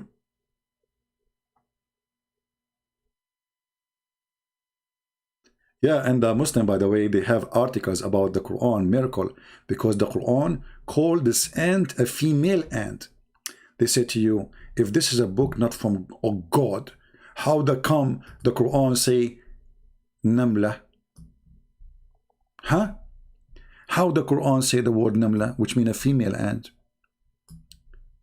According to science, brother, the one who give warning and the guard, she is a female. Hey, Abdul, in Arabic, we don't have a male ant. This is the only word we use for both male and female. So good try to lie. Islam without lies dies. In Arabic, this is what we call the insect ant, regardless if it's a boy or a girl. And actually, we don't have a boy ant. Same we call the word nahla, namla, zubaba, females. But doesn't mean we are saying they are females. This is a feminine word, not a feminine gender of the object. Stupidity is amazing. Do we have any Abdul? And by the way, as long as it's a female ant, don't you think it's haram for Suleiman to listen to a female ant? Where is the dignity? Isn't it her voice is aura?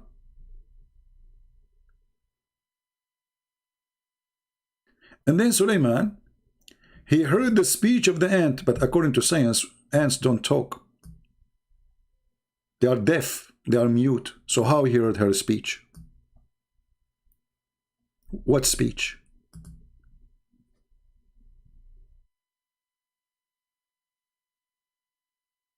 Yeah, this is one of the children of Abu Dhar, yeah. Oh, hold on. You know, the Muslim, they have other miracle in the fabrication of science. The Quran says the word dharra. The Muslim, they say, isn't it today they use the word dharra in Arabic to describe nuclear? That's deep. Brother, that's so deep. So they say the Quran saying that this is about autumn and nuke.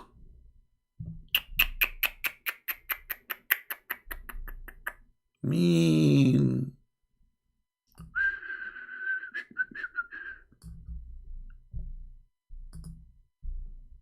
We found nukes in the Quran.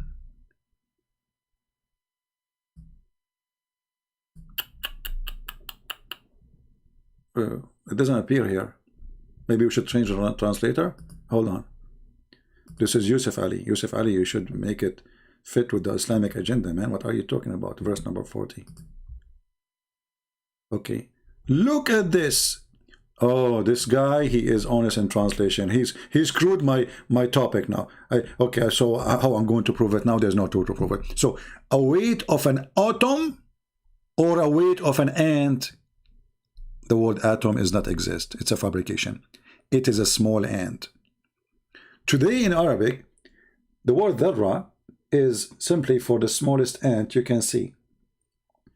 Like, let us say the baby ants, you know, the small one when they are like just babies. So this is what dharra mean. This is why there's a guy, his name is Abu Dhar. I don't know why they call him that, which means the father of ant. So dharra is an individual name for one ant. Small, tiny ant.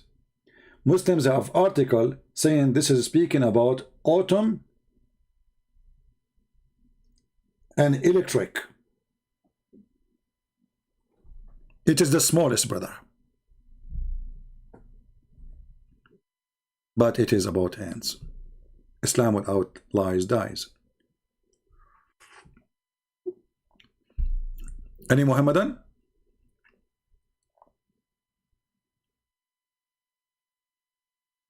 Anyone?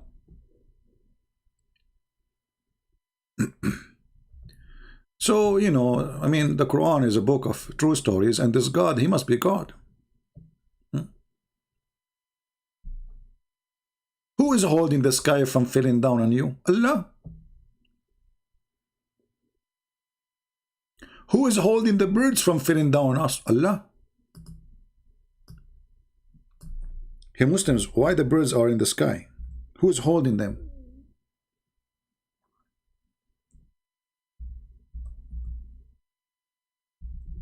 Any Muhammadan can help?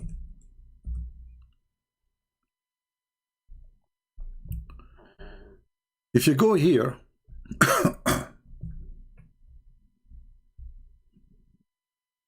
let us see.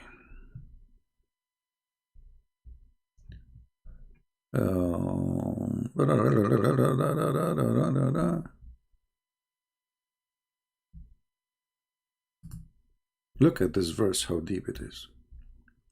Don't they observe the birds above them, spreading their wings and folding them in? None can uphold them except Allah. Like you just said, they are spreading their wings. How they are spreading their wings and they are folding them, and you claim that you are the one who is holding them from falling down on us? Any Muhammadan? Someone saying, can you Zakir Naik impression? First of all, I don't do Zakir Naik impression. It is true Zakir Naik. He is next to me. Christian Prince, tell that guy that I am not a fake guy. I am the real Christian Prince. Zakir Naik, you just said you are the real Christian Prince. You should say the opposite. You should say, I am the real Zakir Naik, and this guy next to me is Christian Prince. Exactly. So, Christian Prince, I am the true Zakir Naik, and I can prove it to you. Hey, Zakir Naik, how you can prove that? I'm going to open the camera, and I'm going to tell you my Billy Bomb. Hey, you Billy Bomb? Hey, don't go there, man. You open the camera. First, you have to buy one. I don't have one. Secondly, you have to show your face, not your Billy Bomb. Zakir Naik, don't do what the Prophet used to do. Christian Prince, we Muslims, we have special fingerprints, and it is in our belly bump. Like, what the heck? Your fingerprint is in your belly bump? How in the hell had that happened? Christian Prince, Allah said, Allah, I'm going to get you together. Like, what the heck? What does that mean? I have no idea what you just said. I give him I go. I go, what? I get to go. So you are telling me, come on, this is the true Zakir Naik. Imagine the Muslims, they make videos saying, brothers and sisters, the one who is calling Christian Prince, this is not the true Zakir Naik. And can you imagine how smart those who they are trying to get me busted? They are warning the Muslims. This is not the true Zakir Naik. The one who is calling him is not true Zakir Naik. He sounds like Zakir Naik, but he's not. Unbelievable. Hey Mahfoud, why you don't call me in Skype so you can hack my camera and at the same time talk to me? I will have an offer for you. You call me, you hack my camera during the time I'm talking to you. What say you?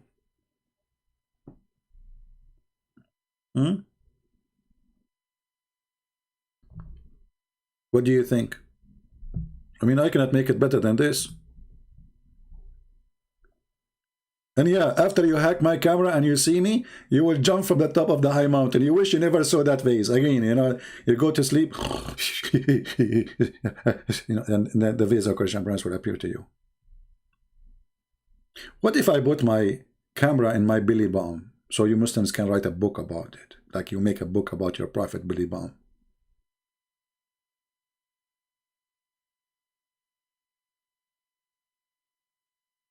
CP is the best of YouTubers. So this is my end now. I am a YouTuber. Is that a job? Is that a YouTuber? What does that mean? YouTuber. Like what the heck? He's the best of YouTuber. Is that a rank? Please take it back.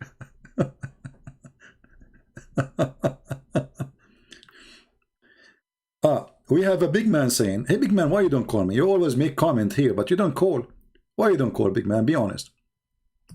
Allah is a real God. Christian in Arabic, they pray to Allah. Hey Abdul, Christians, the Arabic Christians, they've been forced to use that word after ISIS occupying them for the last 1400 years. This is why before that, we don't see that word exist anymore. However, if you ask the Arabic Christian why you use that word, they say, you know, we mean God, the Messiah. Okay, so is your God Allah the Messiah?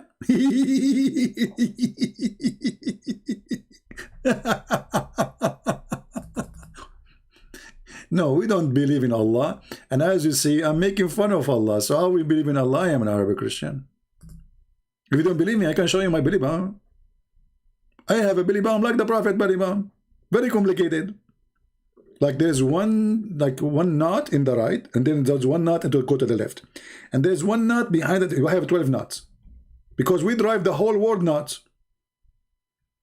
By the way, is it true that you're a prophet? Somebody, he placed 12 knots of magic on him, and then it took Allah 12 months to take off every knot? I mean, your God is so strong, man. 1 month to open every knot? That is not good.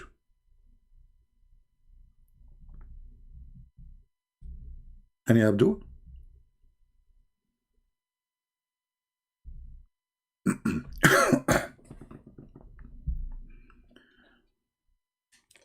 Who is a Muslim would like to call us?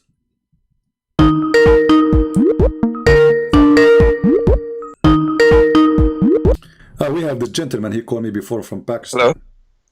Or from India, I'm not sure. Hello, yes. Hello, sir. How are you? I'm fine. Are you from Iran or Pakistan, or where you are from, my friend? No, sir. I'm from Germany. Yeah, but originally, where are you from? From Germany. Originally. Originally, I was born in Switzerland, but I lived in California. Now I'm in Germany. Originally, still you are not from those countries, because the picture you have there is someone like you look from Pakistan or somewhere, or Iran, right? I hope it's a compliment. I don't know. I'm just asking you where. I mean, all of us, we are human anyway. It doesn't matter where you're from, right? Yeah. I'm just trying to find out. No problem. What do you want to say to us? One word. How are you, sir? I'm fine. Do you want some water? I'm drinking. Thank you so much. All right. What do you want to say to us? You are live on air. Yeah, thank you. Just want to say that the good thing about Islam is that it teaches us to be a good person. How? To be people. Like what? To be honest, to be loving, to take care of people. Okay, let us stop with the first one, to be honest. Where it says how it teaches you to be honest. Isn't it your prophet, he says a Muslim, he can lie in 3 cases, to his family, to his friends, to his enemies? No, that's a hadith. I don't want to go into the hadith. Why not? This is Islam. This is your prophet word. No, these are not my prophet's words. These are the people who wrote the hadith 250 years in Uzbekistan somewhere. But the Quran is the same. The Quran you have today is written more than 200 years after Muhammad too. Yes, but at least we can say that these are coming from God, but we cannot guarantee that the hadith is coming from the prophet. Can you take a false oath according to the Quran? Can we take up a false oath? Yes. I'm not knowledgeable about that. Isn't it the Quran says Allah will not take you accountable for your oath? Isn't it Allah, he says, you're saying that? Isn't it the Quran says Allah will not take you accountable? Listen to me carefully. Isn't it Allah saying Allah will not take you accountable for the false oath you take? Maybe for a good purpose. So a good Muslim is a person who lies for good purpose. What does that mean? Everybody lies for good purpose. Christians lie for good purpose. If a Christian he lie, he is not following God. Jesus said, either you say yea or nay. Anything else is from the devil. So lies is from the devil. The devil is the father of all lies, is what Jesus said. So you are saying to me, your God is teaching you to say a good lie. Give us an example. Maybe to save your life, you can lie. Okay, but this is still a lie is a lie. I'm asking you about a good lie. Maybe to save your wife, you can lie. Yeah. Okay. From who? Like your wife, she asked you where you've been, so you lied to her because you want to save your life. No, not about me. Maybe if my wife is in a big trouble, and you can lie. I don't know. It depends upon the circumstances, maybe. Okay. So when Muhammad, he took an oath to his wives, and he promised them he will not sleep with Mary the Copt. He was making a true promise, or he was lying?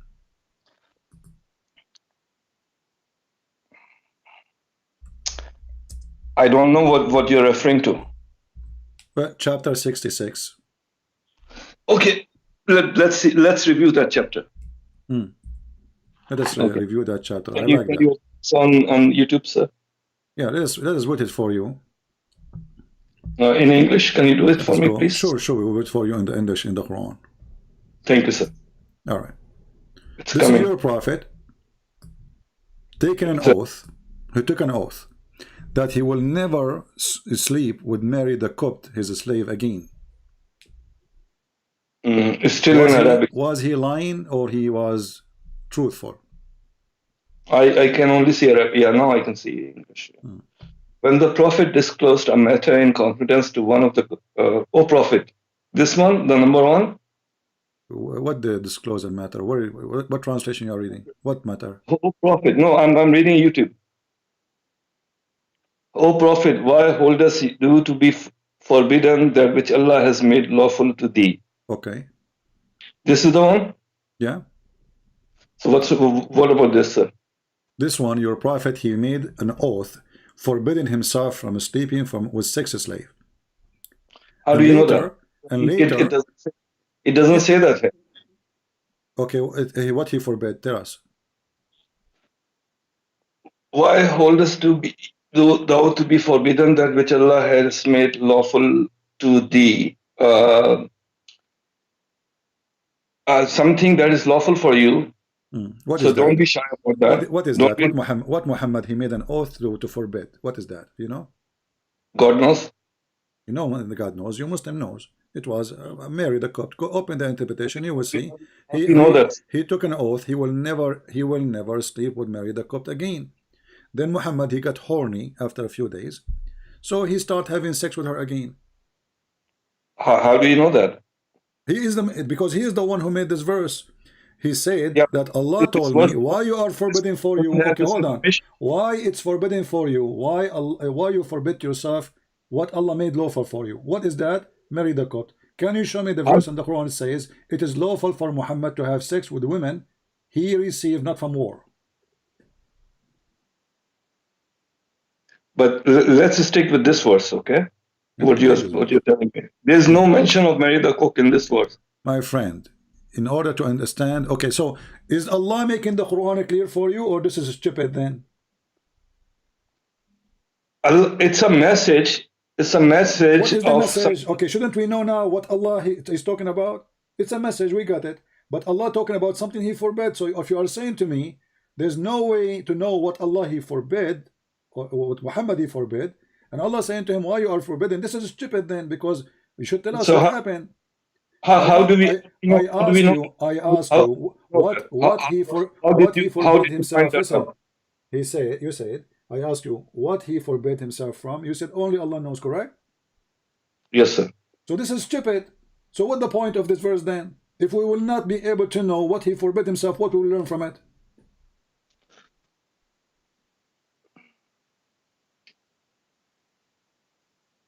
Maybe everything is not about learning. Maybe everything is about knowledge. Okay, what kind of knowledge? Okay, but after reading it, do we have more knowledge now? No, we are more confused, because now we are wondering what he forbid himself from, to the point his God telling him, why you forbid yourself from doing that?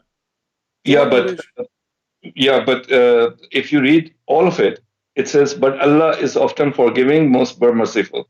So that's the knowledge. What most merciful? Here it says already, you know, I will let you free from your oath. So Muhammad, he took an oath. Muhammad, he take an oath. Allah says to him, it's okay, you can lie, you can take an oath. I'm not going to take you accountable. Read verse number 2. It doesn't say anything about oath here, does it? Read verse number 2. Verse number 2, okay.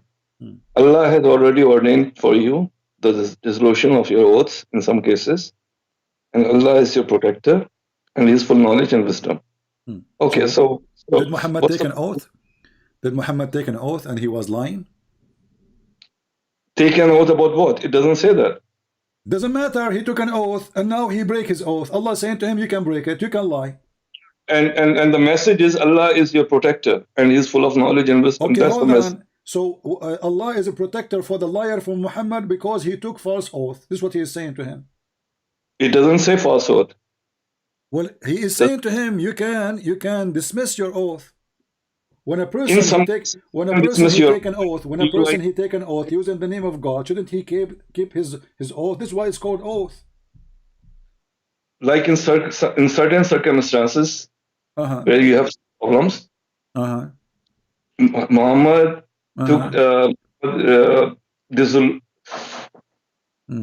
squeeze it. It's coming. Yeah, in certain circumstances, it was broken. So Allah is full of knowledge and wisdom. That's what He's saying. Can I do circumstances as oath now, and I can lie to you? Is that okay? Yeah. For example, if ISIS have captured you, and you are in Iraq, Trust me. and took an oath. Trust me, you're the one that captured me. I will tell you this true story by Sahih Bukhari.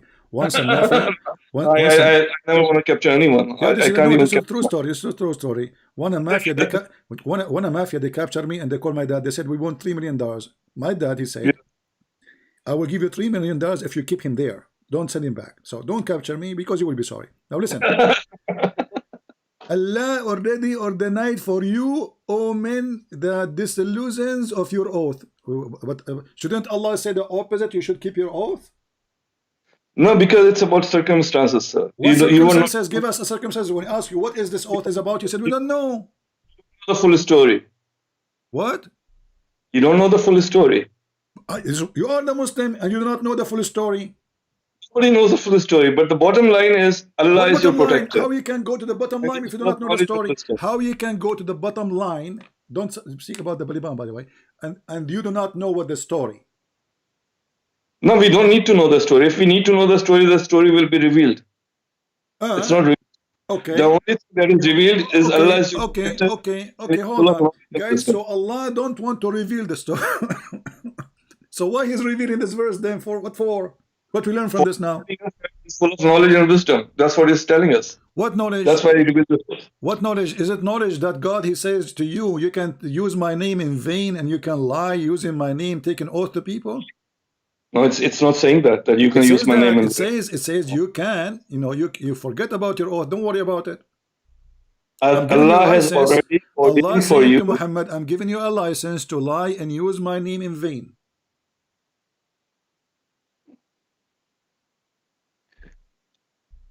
Again, you are assuming that you know the story. I'm not assuming. It is written in the books of tafsir. I'm not assuming. It's you who's assuming that there's no story. So fix what you are saying. It is you who's assuming. I am not assuming. So now we are not assuming because the assume is not there. So if we go to the book of interpretation, we will find in the assuming interpretation that your prophet was having sex with the slave in the house of his wife Hafsa. When the wife Hafsa, she came, and Muhammad, who was not, like, he did not come first, she said to him, in my house and in my bed, Muhammad. I'm not assuming. It's you who's assuming. And when I say to you the hadith, you say, oh, we don't accept the hadith. So how you learn about Islam then? Okay, let me ask you. You don't accept the hadith, right? So we only listen to the Quran. Okay. So we don't follow the tafsir or the hadith because it's all. I'm going to go with you. As long as you don't follow the Quran, you don't follow the tafsir, you don't follow the hadith. I want you to tell me what is the last name of Muhammad? Bin Abdullah. Where you learned that from?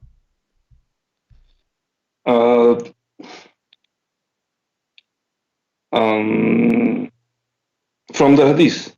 A second ago you said you don't believe in the hadith. Yeah, we don't follow the hadith, but there are certain things that we already know. How you know? How you know? It's in the hadith. And you are the one who said to me the hadith written 300 years after Muhammad. So maybe the name is false too. How you know? So here the hypocrisy, my friend. When you want, you have an answer from the hadith. When you want, you don't want the hadith. We don't even know that. You are right. You are right. We don't even know what's the last name. We know that Muhammad is a title. We don't even know the name. Exactly. So Muhammad is a title. Did we hear it, guys? Muhammad is a title. It's not a name. So what does the title mean? What Muhammad mean? The one to be praised, the praised one. So if Muhammad is the praised one, so who's Allah? Allah is the God of the moon. You are a Muslim? Yes, sir. Okay. What's wrong with that? You have a God of unknown entity in Christianity, so we can give him a title, right? We have what?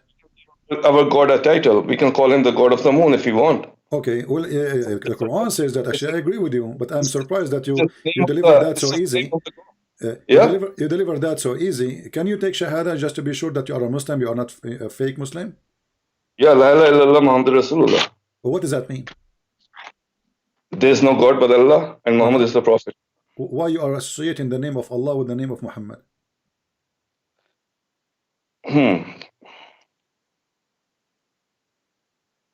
Because we are doing that to tell the people this is the religion. Because the religion. I know it's not fair is it a religion to say that there is no God but Allah and Muhammad is a messenger? Okay, well, Allah, he sent 124,000 messenger. Why you don't say that there's no God but Allah and Musa is a messenger? Why the Shahada says Muhammad? We are following the last messenger in Islam. That's why. Okay, Muhammad is the last messenger. So is Jesus coming back? Yes. So how is the last messenger? Jesus is not coming back as the messenger, is he? He's coming what? Is he coming back as according messenger? to Islam? According to Islam, he's coming what? As what? He's coming back to help people. He will open charity. Maybe, I don't know, but he's not the last. He will work in the Red Cross. I know it. In Islam, we know that the last messenger is Muhammad, not Jesus. Okay, how come Allah, he sent 124,000 messengers and suddenly he don't want to send more messengers? And remember, Allah is the moon god as we agreed. So why the moon god refrained from sending messengers no more? And where in the Quran it says Muhammad is the last messenger? Because this is the final book. There's no other book after this. Who says so? Which other book is there for Islam? I wrote books about Islam. I have already many books about Islam, but there's no Quran 2. Is there a Quran 2 or Quran 3? Yeah, I was quoting ants. I quote an ant in my book, and this is what the Quran quote ants. What kind of God? He quote ants.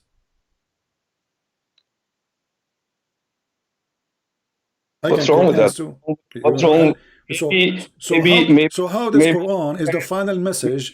Okay, how this Quran is a final message, and he is quoting for us an ant spoke before Muhammad by thousands of years. If this is the final message, maybe that particular ant was more intelligent than you and me. Oh, okay, I agree with you. She was a very smart ant. Actually, I noticed that the ants, they are very well organized and they go in circle too. So let us go there. When you said to me that Allah is the moon god, why he is not the sun god? Why is not the sun god? Because we follow the lunar calendar, and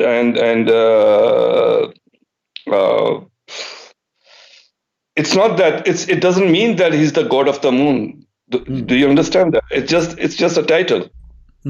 It's just because moon is bright, and moon there's high tide with the moon. And there's development with the moon, and moon we can see the beauty of the moon. That's why it's a title of Allah. It's Allah. So the moon is pretty. Okay. So let me ask you then: when the people ask Muhammad about why the moon his look change, what is the answer of your God? Do you know? You're referring to hadith again. Yeah, Da'if hadith. No, I just told you, sir. Please. Well, in the Da'if hadith, it says that Allah, he made the moon for timing. You don't agree with that? No, I don't believe in any hadith because the hadiths are written several hundred years ago. Okay, let us fix it then. This is not in the hadith. This is in the. This is not in the hadith. This is in the Quran. Okay, show me, sir. Okay, but remember, a second ago you rejected because it's in the hadith. So the second we say the Quran, now we will accept it, right?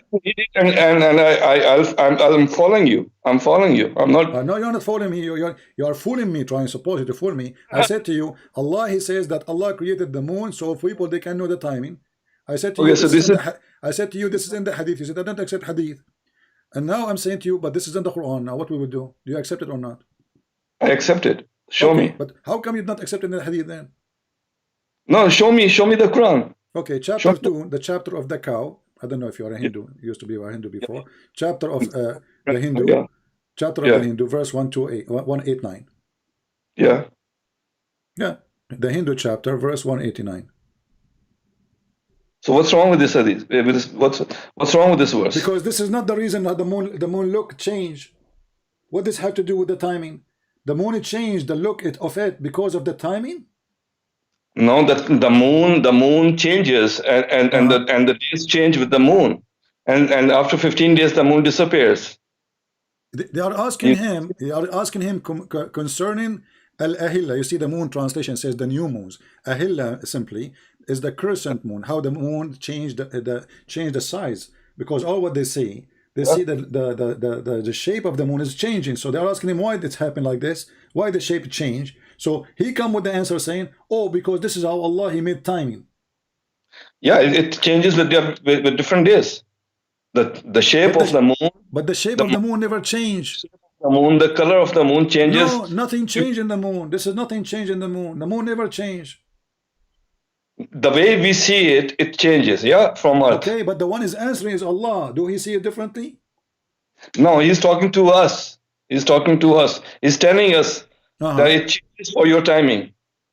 What timing? So it's correct. But the moon timing is the wrong timing. No, because even Eid, you know, the big Eid and the small Eid, both the Eids, we celebrate with the moon every single month. So Allah he is giving false information about the reason for the moon shape change. He should tell them. He should tell them. No, he should tell them. He should tell them that the moon shape does not change. The moon shape did not change. It is just how it appeared for you because of the reflection of the sun. But he did not say that. He says the opposite. He says something different. He says, you know, the moon have shapes because of timing. So every timing have a shape. He's correct. But every timing has a shape.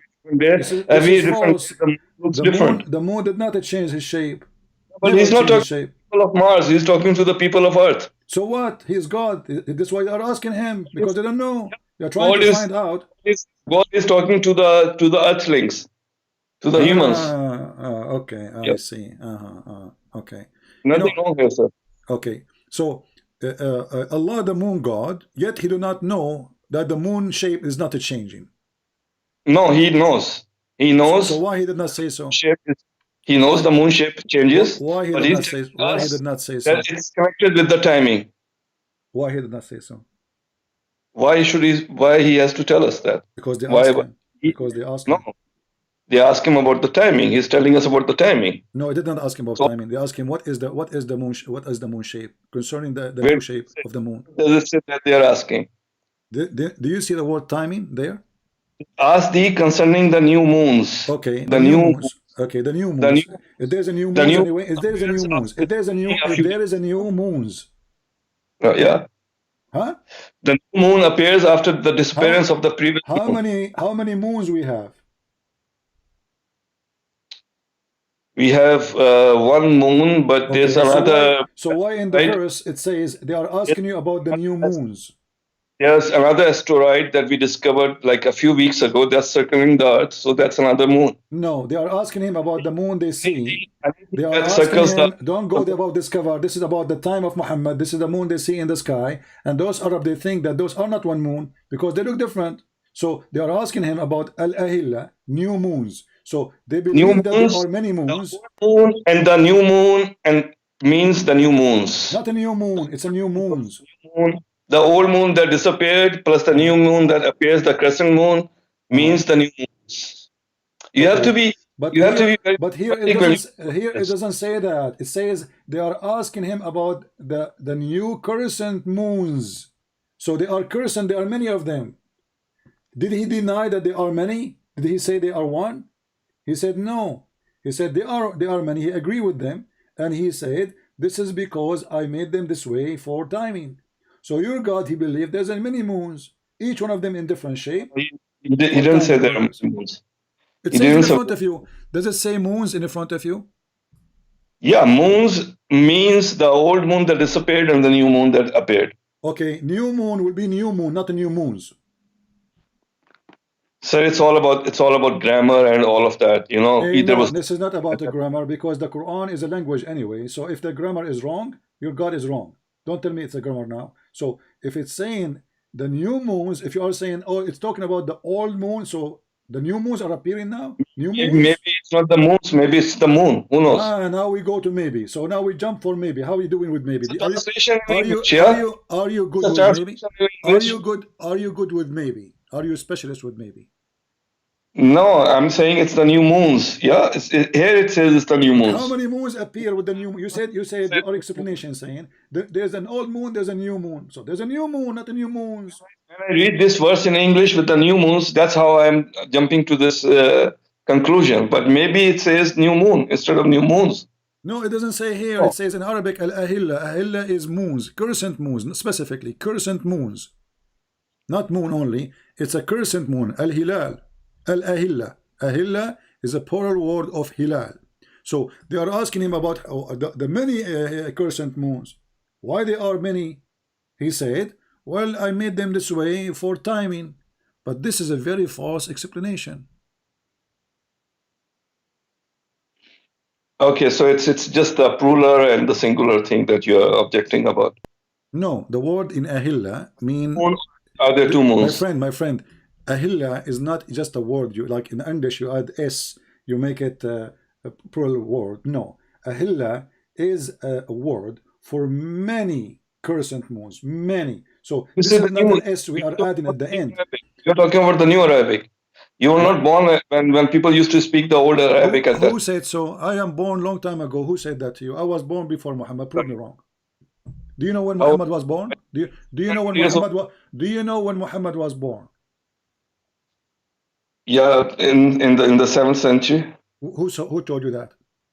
6th century, 6 something. Who told you that? Who told you that? I don't remember, sir. I don't remember.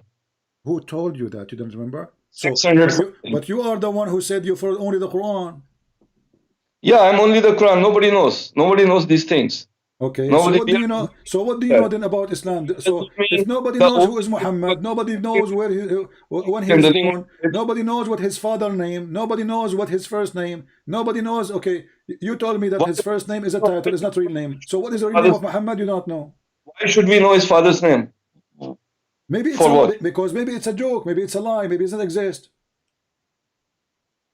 Maybe it's a mythology. That's what you're saying. I'm not saying that. I'm saying if Muhammad you do not know, you are following who? What you are saying to me, you do not know who you are following. There is somebody he been given a title, the praised one, which is God title, and you do not know his last name. You do not know who is his father. You do not know his first name. So what do you know about him? All we need to know is to be a good person. Is to be good people. Okay, wonderful. Okay, wonderful. Is it a good person? Is it a good person, the one who says you can beat your wife? No. So why the Quran says you can beat your wife? Okay, let's read that. Let's read that, and let's not jump to conclusions. We are not jumping to conclusion. Yeah. Does the Quran says that, or I'm making things up? I don't know how you're understanding that. It's about your understanding. My friend, you tell me your understanding. Does the Quran says you beat your wives? Yes or no? Can we go to that verse? Oh, go ahead. No problem. Here we go. Chapter 4, verse number 34.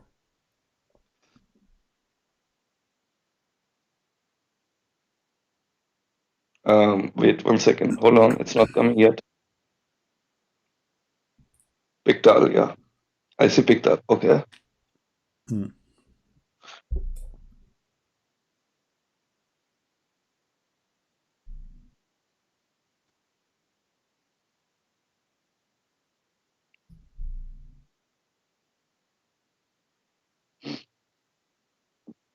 Can you read, please?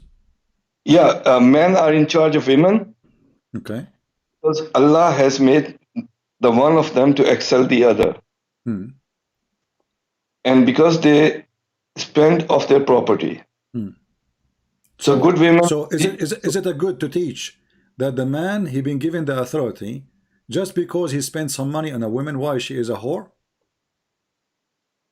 Okay, let's read more. So good women are the obedient, guarding in secret that which Allah has guarded.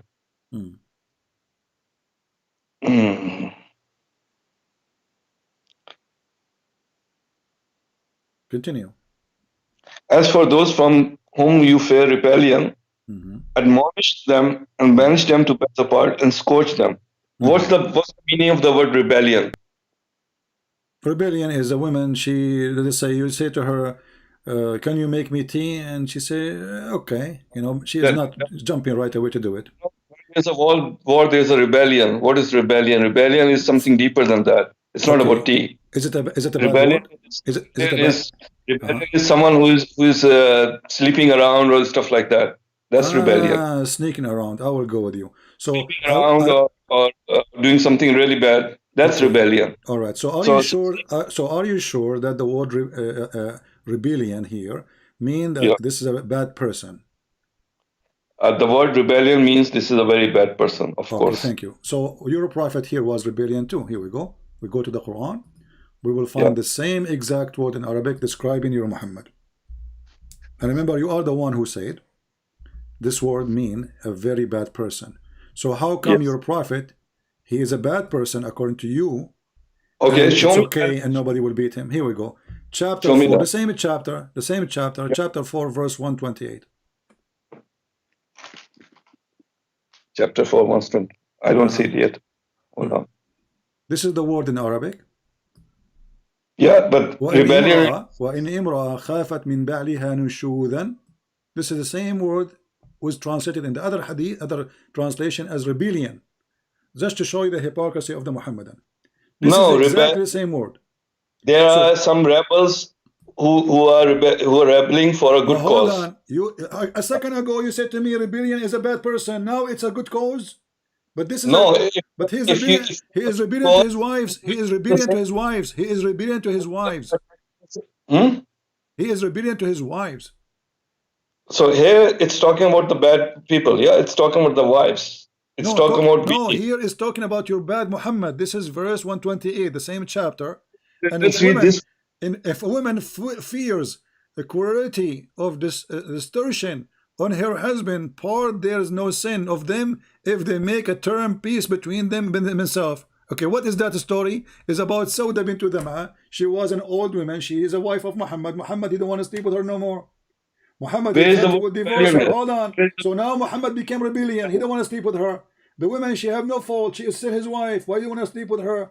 Muhammad, he said that, okay, Aisha, she suggests to him, if you want, I can make a deal with her that the day you sleep with her, you give it to me, and you will not divorce her. The woman, she is old. She don't want to be homeless in the street. So she agreed to the terms and conditions. So how come when your prophet is rebellion, his wife, she cannot beat him, and you are the one who said rebellion means bad person, evil person? But when the woman, she is rebellion, according to you, we can beat her. I don't see the word rebellion here. Can you show me, please? I see it. It's because you don't speak Arabic. Here we go. Even here it says, if a woman fear cruelty of distortion from her husband, so he's a cruel to her. Do you see it? Your prophet is being cruelty. Yeah. Is that rebellion? This is more ugly than this is the translation, my friend. Rebellion means what is the let us rebellion? Switch. Rebellion Let us means that switch you to the same person. translator. Hold on. Let us see the same translator. Read with me carefully and laugh. Mr. Rebellion. Yes, it doesn't say rebellion, sir. Okay, hold on. Okay, all right. Let us see. Here we go. Read carefully. Yeah. If a woman, she feareth ill treatment from her husband. Ill treatment. Do you support ill treatment? No. Okay, your prophet was doing ill treatment to his wives. Where does it say that? It's in front of you. Yes. Ill treatment from her husband, or it is no sin for them to end if they make terms of peace between themselves. Yeah, if they reconcile, then it's okay. Okay, how come if the woman, she have ill treatment, you call her rebellion, and when the husband, he is having ill treatment, you call him, it's okay? Rebellion is far more advanced than ill treatment. Rebellion this is your false translation. In Arabic, the same word. Read me carefully. This is no need for dictionary. This is the word nushud, nushud. Listen, this is the word in front of you. Do you see it? Nushud. So it is the same word used in both verses. Both verses have the same exact word. If they make peace, even if there's a rebellion, remember, if there's a war between Iran and Rome, Persia and Rome, and then we have peace. How come if the woman is rebellion? Listen, how come if the woman is rebellion, she is being evil, as you said, she is being better person, and she sneak around according to you. The word rebellion means sneak around. And now, if Muhammad is sneaking around, and we prove it, this is what he did with Maria the Copt, and Muhammad is being rebellion, and he is not treating his wife nicely, how come the wife, she cannot beat her husband? That's your understanding, sir. This is not my understanding. This is what the verse is saying. I can open the interpretation for you. No, let's stick with the verse. Why we go to the interpretation when we are not the interpretation will confirm that if this is my understanding or this is the Islamic understanding. Yeah, but those people were not prophets, were they? The people who interpret. This is the Islamic understanding. This is how Muslims follow. You are obviously making your own interpretation now. I'm not making. I'm just reading the Quran. Okay, and they are reading, and they are just and they are reading the Quran too, and they are reading the Quran too, and they are scholars. Yeah, but there's scholars. There's so many. Are you a scholar? Are you a scholar? Okay, let us go back to zero. Let us go back to zero. We go back to the previous verse. No, nothing. So now your wife is rebellion. Is it right to beat her? If she is causing war, yes. So you are a woman beater. So do you? Are you not a woman? Are you? I'm not Are you willing? Are you married? Are you married? Yes, sir. Did you beat your wife? Never. If she became rebellion, you will beat her. It's about the story. You don't know the story. You're assuming a lot of things. A second ago you said, "Oh yes, yeah, to beat her." So I'm asking you, if your wife became rebellion, you will beat her or not? Yeah, if she becomes rebellion and she brings a dagger and she tries to kill me with that dagger, maybe I will beat her. Don't mix things up. Where it says she will kill him? Where it says the women she will kill him? That's rebellion. No, I'm telling you about rebellion. No rebellion. It means she is not obeying her husband. Read carefully, just to show you how silly you are. It says, "And if they obey you, seek not against them." So it's all about being obedience. That's what rebellion means. Yeah, but then it uses a very, very drastic word, rebellion. It says, "If you obey." This is a stupid translation, Mr. Rebellion. For that drastic word, Mr. Rebellion. This is a translation. If we change the translator, we will find different word. Let us change the translator just to make you happy, just to show you how silly you are. Here we go. We go to Yusuf Ali. Yusuf Ali is a very well-known Abdul. Here it says, if they are what? Does it say the word rebellion? It says ill conduct. Do you see it? Ill conduct. Yeah. If you don't like Yusuf Ali, we change it to different translation. Let us go to Hilali and Khan. Let us go to Hilali and Khan. Let us see. You will see it's saying the same. It's if you see ill conduct. Do you see it? Ill conduct. So she is not a cheating. She is not even lying to you. She is not going around. She is just ill conduct. What ill conduct mean? What do you mean by ill conduct? You tell me. Ill conduct can be cheating. Ill conduct can be many things. Guys, ill conduct means cheating. So if your wife, she is a cheating, and if you obey her, if she obey you after she cheat, is okay in Islam? Is that what the verse is saying? I don't know the context of the story. What do you mean you don't conduct the story? You said to me you can understand the Quran by the Quran itself. You said you do not need to understand anything. The Quran alone is enough. That's why you do not need the hadith. So if she obey you, so you are saying to me that you Muslims, if your wife, she goes sleep around, and then you give her order to make tea for you, and she obey you, it's okay. She can cheat. Does it talk about tea? Well, she is doing ill conduct. What is ill conduct? Who knows? But the message is clear. The message is clear. Surely Allah is ever most high, most great. That's the message. So that's what we read. What the message? What is the message? The message saying to you that if you have a wife, she is doing ill conduct, you can beat her. But if the husband is doing ill conduct, you cannot beat him. Correct? No, sir. It's a different context. Totally different. It's not. This is the same chapter, the same word used in both. Chapter 4, verse 34, chapter 4, verse 128. It's exactly the same words. It is, if we change the translator to use the same translator, here we go. Let me show you, just to show you how stupid this cult is. I will go to Hilali Khan. Huh? Hilali Khan, let us see Hilali Khan. How are you, Hilali Khan? What a stupid religion. So look at this, here we go. So if the women fear cruelty or destruction, this is Hilali Khan. Let's switch to the other one. Which one we choose? Let us see, other idiot. Why don't you do the translation of the Quran? I do not need translation. It's you who need translation, not me. I speak Arabic.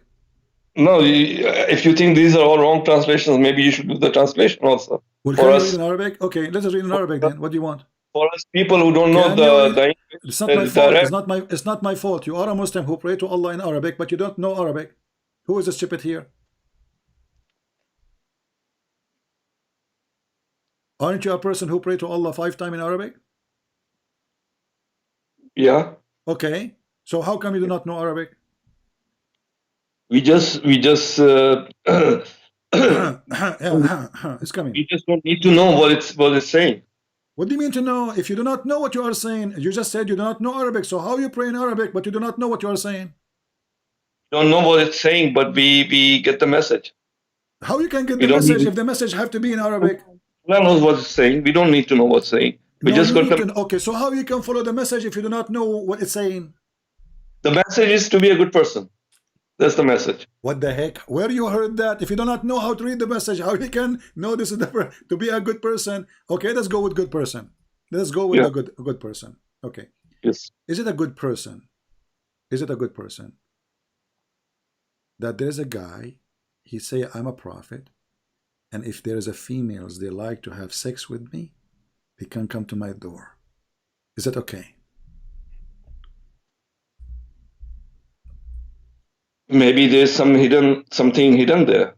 What is hidden? The penis is hidden. The penis is not shown yet.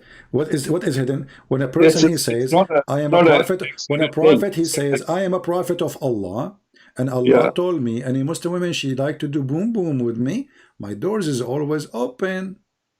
What is maybe hidden? it's something? Maybe it's something deeper than that. What is that deeper? For sure it's deep. It's going to put it somewhere. Tell us about the deeper. It's like let's have a family chat, sir. It's what? Let's have a family chat. Let's not go there because maybe there is something deeper there. Okay, tell me about the deeper. You see, I want to have a family chat. No problem. Is Muhammad making a family here chat, or when he says if a woman she offer herself to me so I can F her? Is that a family chat? It doesn't say that word, does it? What it says? Tell me what it says. Okay, show me in English, please. Okay, here we go. Yeah. Chapter 33, verse number 55. What is the point of this chapter? 1 second, it's coming. Yeah, I will let you read the verses. Read it loud, please. I will go to the door because I will have something to be delivered. Okay? I will give you just for a minute. I will be hearing you. Go ahead. Keep reading.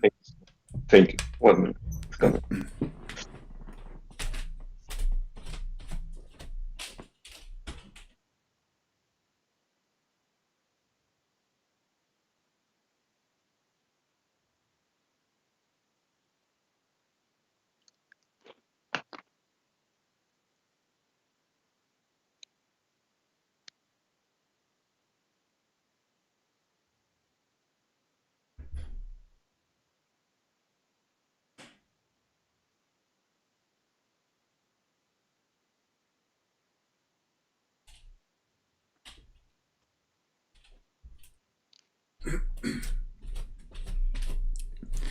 All right.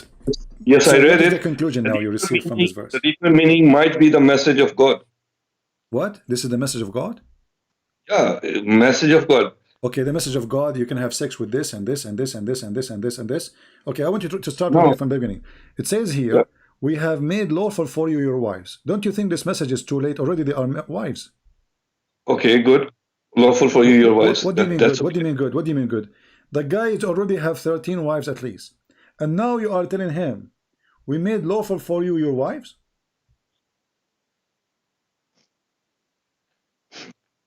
We made lawful to you your wives. The ones you have already married, it's okay. It's good for you. It's lawful for you. Okay, hold on. The guy is already married and he have 13 wives. Now Allah, he decided to tell him, it's lawful for you? See, like you were not born at that time, so you don't know the context of the story again. My friend, what context? It says, we made lawful for you your wives, but the guy already have the wife. So what's the point of this message? Shouldn't he say this message before he get married? We don't know. We don't know the real story. Okay, and those who you paid them their mahar, okay? Okay. And those who they are your captive slave. Yeah. Okay. Okay. Why Muhammad want to sleep with captive slaves? Why Allah made it lawful for him? He's a noble man. It's a message story. So a noble man is the one who rape a captive woman. It doesn't say rape. Well, she is a captive slave. Captive. Yeah, she's you know a what captive mean? slave. You know what captive mean? And by being with him, she will be enlightened. Do you know what captive mean? A captive slave by being with him will be enlightened. Will be what? That's what I'm saying. Will be enlightened. Enlightened. So so now if somebody capture your wife, if somebody capture your wife, my friend, I'm not trying to insult, but if somebody capture your wife and he sleep with her, this is good for her. I'm not Muhammad. I'm not Muhammad. So Muhammad, because his penis is special, he can rape women, and that is an honor for him. It's all about enlightenment. It's like enlightenment. A okay. What the enlightenment have to do with raping those women? It doesn't say rape. Does it say rape? Well, she's a captive. Free her and ask her. She's a captive. If she is a free, then you ask her. Then if she is a free, then you ask her, do you like to sleep with me? If she say yes, then yes. But not when she is a slave. Can she say no? Of course she can say no, but it's lawful, and she will not say no because she's. Hold on. In the front of everybody, show me one verse in the Quran is saying you can say no as a slave to your master about sex or about anything. Go ahead. This verse is not talking about slave and master. Well, Muhammad says those are slaves.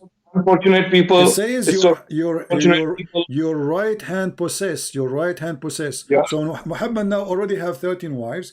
Allah giving him a license to have sex with those slaves, who he possessed them by by capturing them. Those are the unfortunate people that he's enlightening. He's what? That he's giving the message to. The unfortunate people. So Muhammad, he cannot give a message unless he put his penis in their vagina. No, he doesn't say that. Why a not? lot of women didn't have husbands. Their husbands got killed in war. But he did not marry them. They are just his slaves. So he's helping them. This is why it says the slave. It doesn't say those who they are women who you free them and you marry them. It says the slaves, your right hand possess. So they are at that moment his right hand possess. So you are saying to us that you're a prophet, he spread his message through his semen. No, I'm not saying that. You are saying that. So why he need to sleep with them if he have already many wives, and why Allah giving him license for such a thing? Maybe it's not even about sleeping. It's about who knows? What do you mean who knows? It says it's made lawful for you, your wives. It's not about sleeping. It's made lawful to you, your wives, to whom you have paid their meher. Okay. What the word yastankiha mean? Yastankih. To have sex, yeah. Thank you. So why you are saying about sleeping? So whom you right hand possess, you can sleep with them. You can. But you just said maybe it's not about sleeping. So the word yastankih means sleeping. That's what the verse saying. Okay. And then we continue. And then we continue. Remember, it's you who said to have sex, right? The word yastankiha mean to have sex, correct? Okay. Yeah. Okay. Here it says, and any women, a believing woman, she offer herself to the prophet to have sex, to do nikah. And any believing woman, she offer herself to the prophet. Okay, I ask you what the word yastankih mean. You said to have sex with her, to F her. Okay, why a believing woman? Why Allah he made a privilege only for Muhammad, that any believing woman, she can come at his door and knock at the door, and she say to him, if I want. Because he's the only prophet. There are no other prophets. So because he is a prophet, he can if all Muslim women. No, because he's a prophet, he can. There's a lot of wisdom there. There's a lot of things. There's a lot of wisdom. There's a lot of story. There's a lot of good things that are. Now, because if he is a prophet, Allah given him a privilege for him alone to F all Muslim women. Why? Maybe he's bringing some virtues. He brings some what? He bring what? Virtues. There are virtues there. Virtues? What does that mean? Yeah, virtues. Virtue means noble things. So when you F all Muslim women, you are doing noble thing. Yeah. So Muhammad he opened a charity. It's called penis charity. Any Muslim woman, she is horny, you go to Muhammad will F you, and that is the virtuous you are saying. You have to talk to God and the Prophet about this. Well, I'm not you about this because your prophet is dead and your God does not exist. I'm not here to judge God and prophet like this. I don't care. You are the one who just said that your prophet is doing good work by effing Muslim women. Why you want to do that? What's wrong? There's no. Isn't it enough? All the women he have, the slaves, the wives, the cousins he sleep with. Now, in the top of that, any Muslim woman, she offer herself to F her, and you are saying to me this is charity. All the women want the Prophet. All the one want to be. All the Muslim women, they want the Prophet. All Muslim women. So are you saying to me that Muslim women are a bunch of whore? No, because they want to be close to God. Because they see his nobility, so see his honesty. You are saying to me in Islam you can be close to God if you F Muhammad. No, I'm not saying that. You are saying that. You said that. I asked you why they want to F Muhammad. You said because they want to be close to God. They want to learn from him. They want to be close to him. Like if there's they want to be close to learn or close. They want to be close in the bed or close to learn. Hold on, this is about effing. You are the one who said to have sex. Yes, thank you. How you said? I asked you what it means. You said to have sex. Okay. Long-term relationship. You learn a lot. What they will learn from Muhammad when he have sex with them? Go ahead. But sex is not the only thing, is it? But it says here it's about sex. Yes, thank you. It did not say anything else. It says yes, thank you, which means to F her again and again and again. It's a continuous verb. Yes, thank you. I asked you what does thank you mean. It says to have sex, and it's a continuous verb. Wonderful. So now, what she will learn from the Prophet, women, Muslim women coming by thousands, Muslim women coming by millions. Let us say Muhammad exists today. And there's more than 1 billion Muslim women, maybe, or a billion Muslim population. Let us say there's half of them is women. So now we have 500 or 600 Muslim women. They are horny to F Muhammad. What is that for? Yeah, but we don't know. We don't know what sex with the Prophet is like. We don't know that. So you send your wife to the Prophet. He have sex with her, and then she come back to you to tell you. No. It's. I'm not saying that. Well, you just said you don't know how have sex with the Prophet look like. Who care? So you are. What is the purpose of this? You said we do not know how have sex with the Prophet will look like. Do you think he will use his nose? I mean, sex is sex. He will use his penis. So why your wife she have to go and sleep with this man just because he's a prophet? You said all Muslim women they want to sleep with Muhammad. Why? So you are saying to me if your wife sex is sex for an ordinary person. Sex is sex for an ordinary person. That's what I'm saying. Listen. If Muhammad exists today, and I'm not trying to insult, please don't take me as an insult. If Muhammad exists today, and your wife she wished to sleep with him, you will not say no. No, he doesn't exist today. I'm not saying he exists today. If he exists today, if he come. No, why are you saying if? Your wife she decide to sleep, and your wife she decide to sleep with him. Are you there to say no?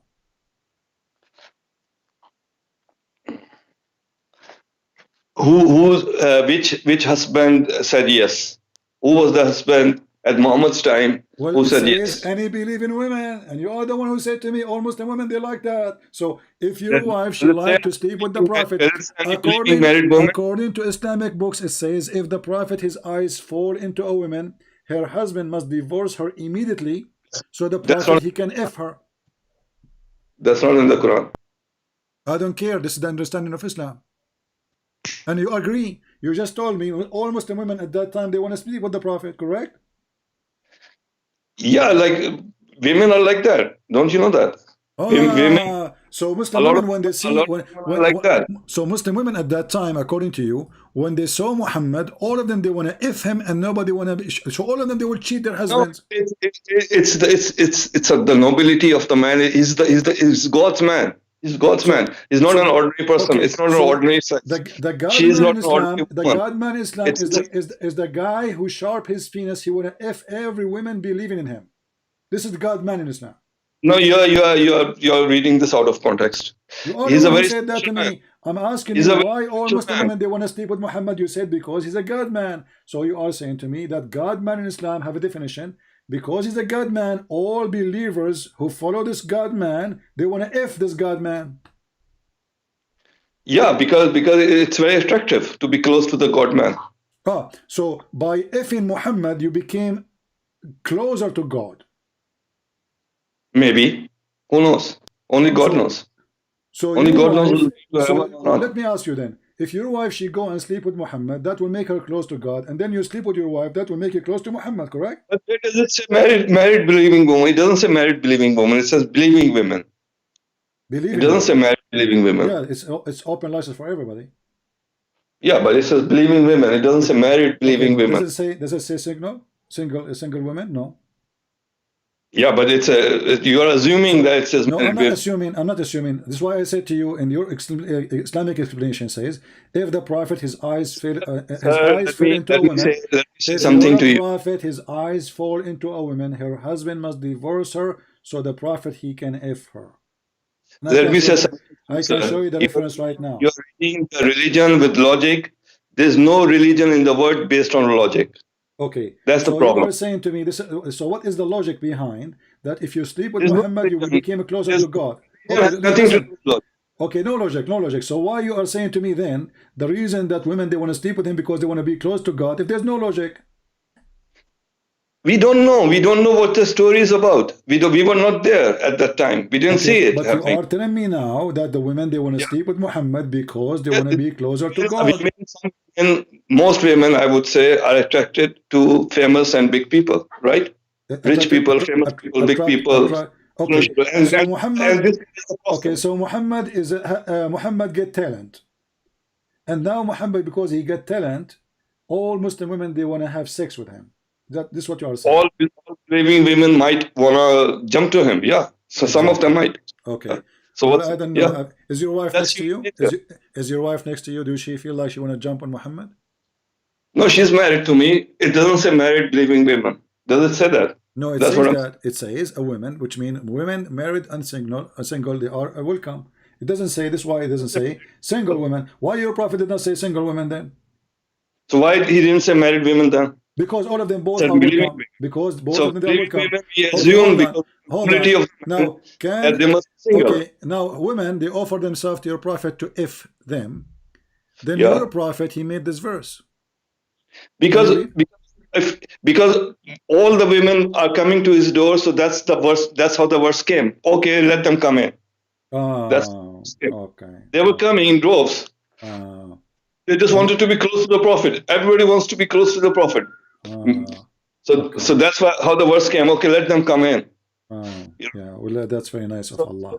So it's not Muhammad who made this verse. It's Allah who made this verse, right? It's Allah, because Allah knows everything. Allah is looking at it. So Allah, He is encouraging group sex.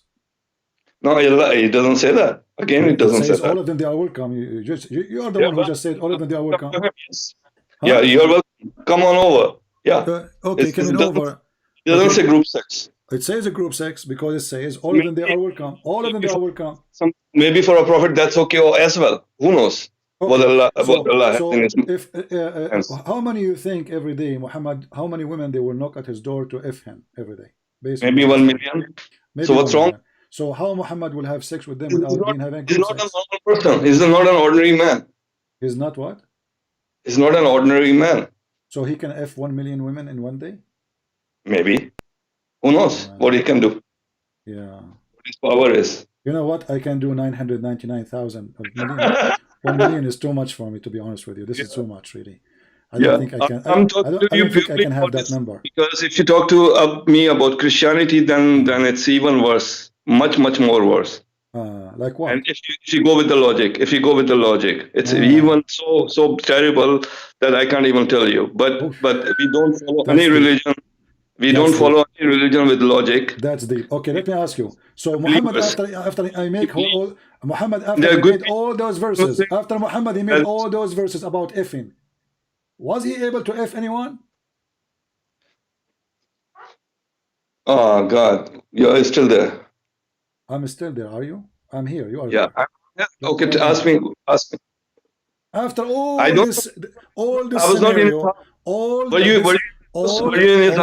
this scenario about effing, and God is involved in the effing of Muhammad, and Muslim women they want to go closer to Allah by effing Muhammad. We got that. Now, was Muhammad even able to F any of them? Who knows? Prove it. I don't know. You don't know. Okay. Isn't it the Quran says that Muhammad he was not the father of any of your men? Which verse is that? Let's go to that verse. You have to win the debate, sir. You are the winner, my friend, always. No. You are the best. I really like you, You are a very good person. You are amazing, but you don't understand that it's not a logic. It's a read for me. Yeah, okay. Don't praise me too much because you might send your wife to me too because I'm amazing. Come on, I'm not now. I'm amazing. No, I'm not. So your wife, she will come jump to me. Come on, don't do that. So read with me.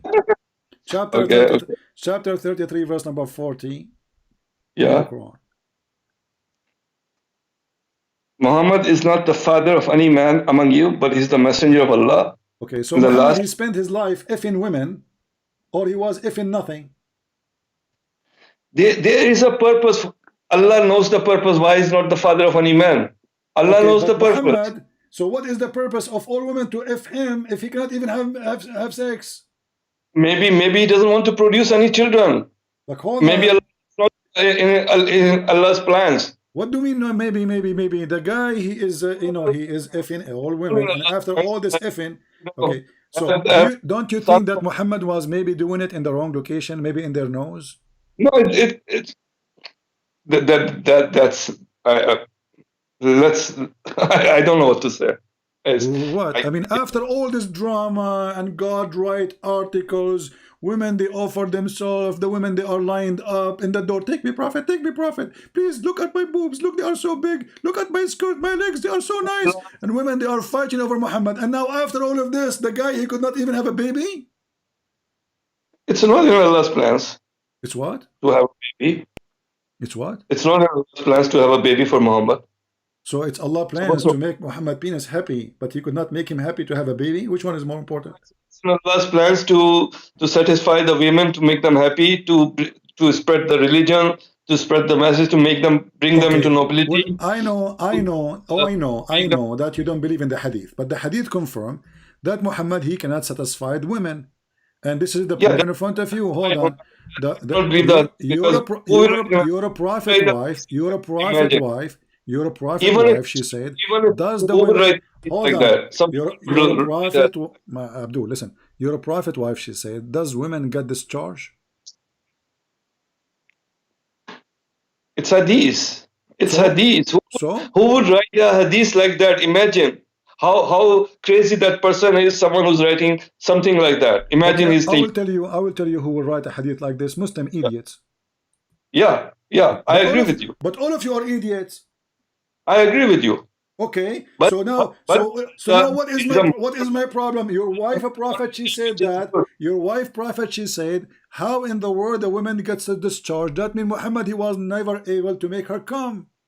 Again, you are going to the hadith. So Muhammad, he had long line of women in the front of his door to F him. Then they go inside the room. What Muhammad do exactly? They never have charge. About sex. Tell me how stupid that person would be writing hadith about sex. Imagine.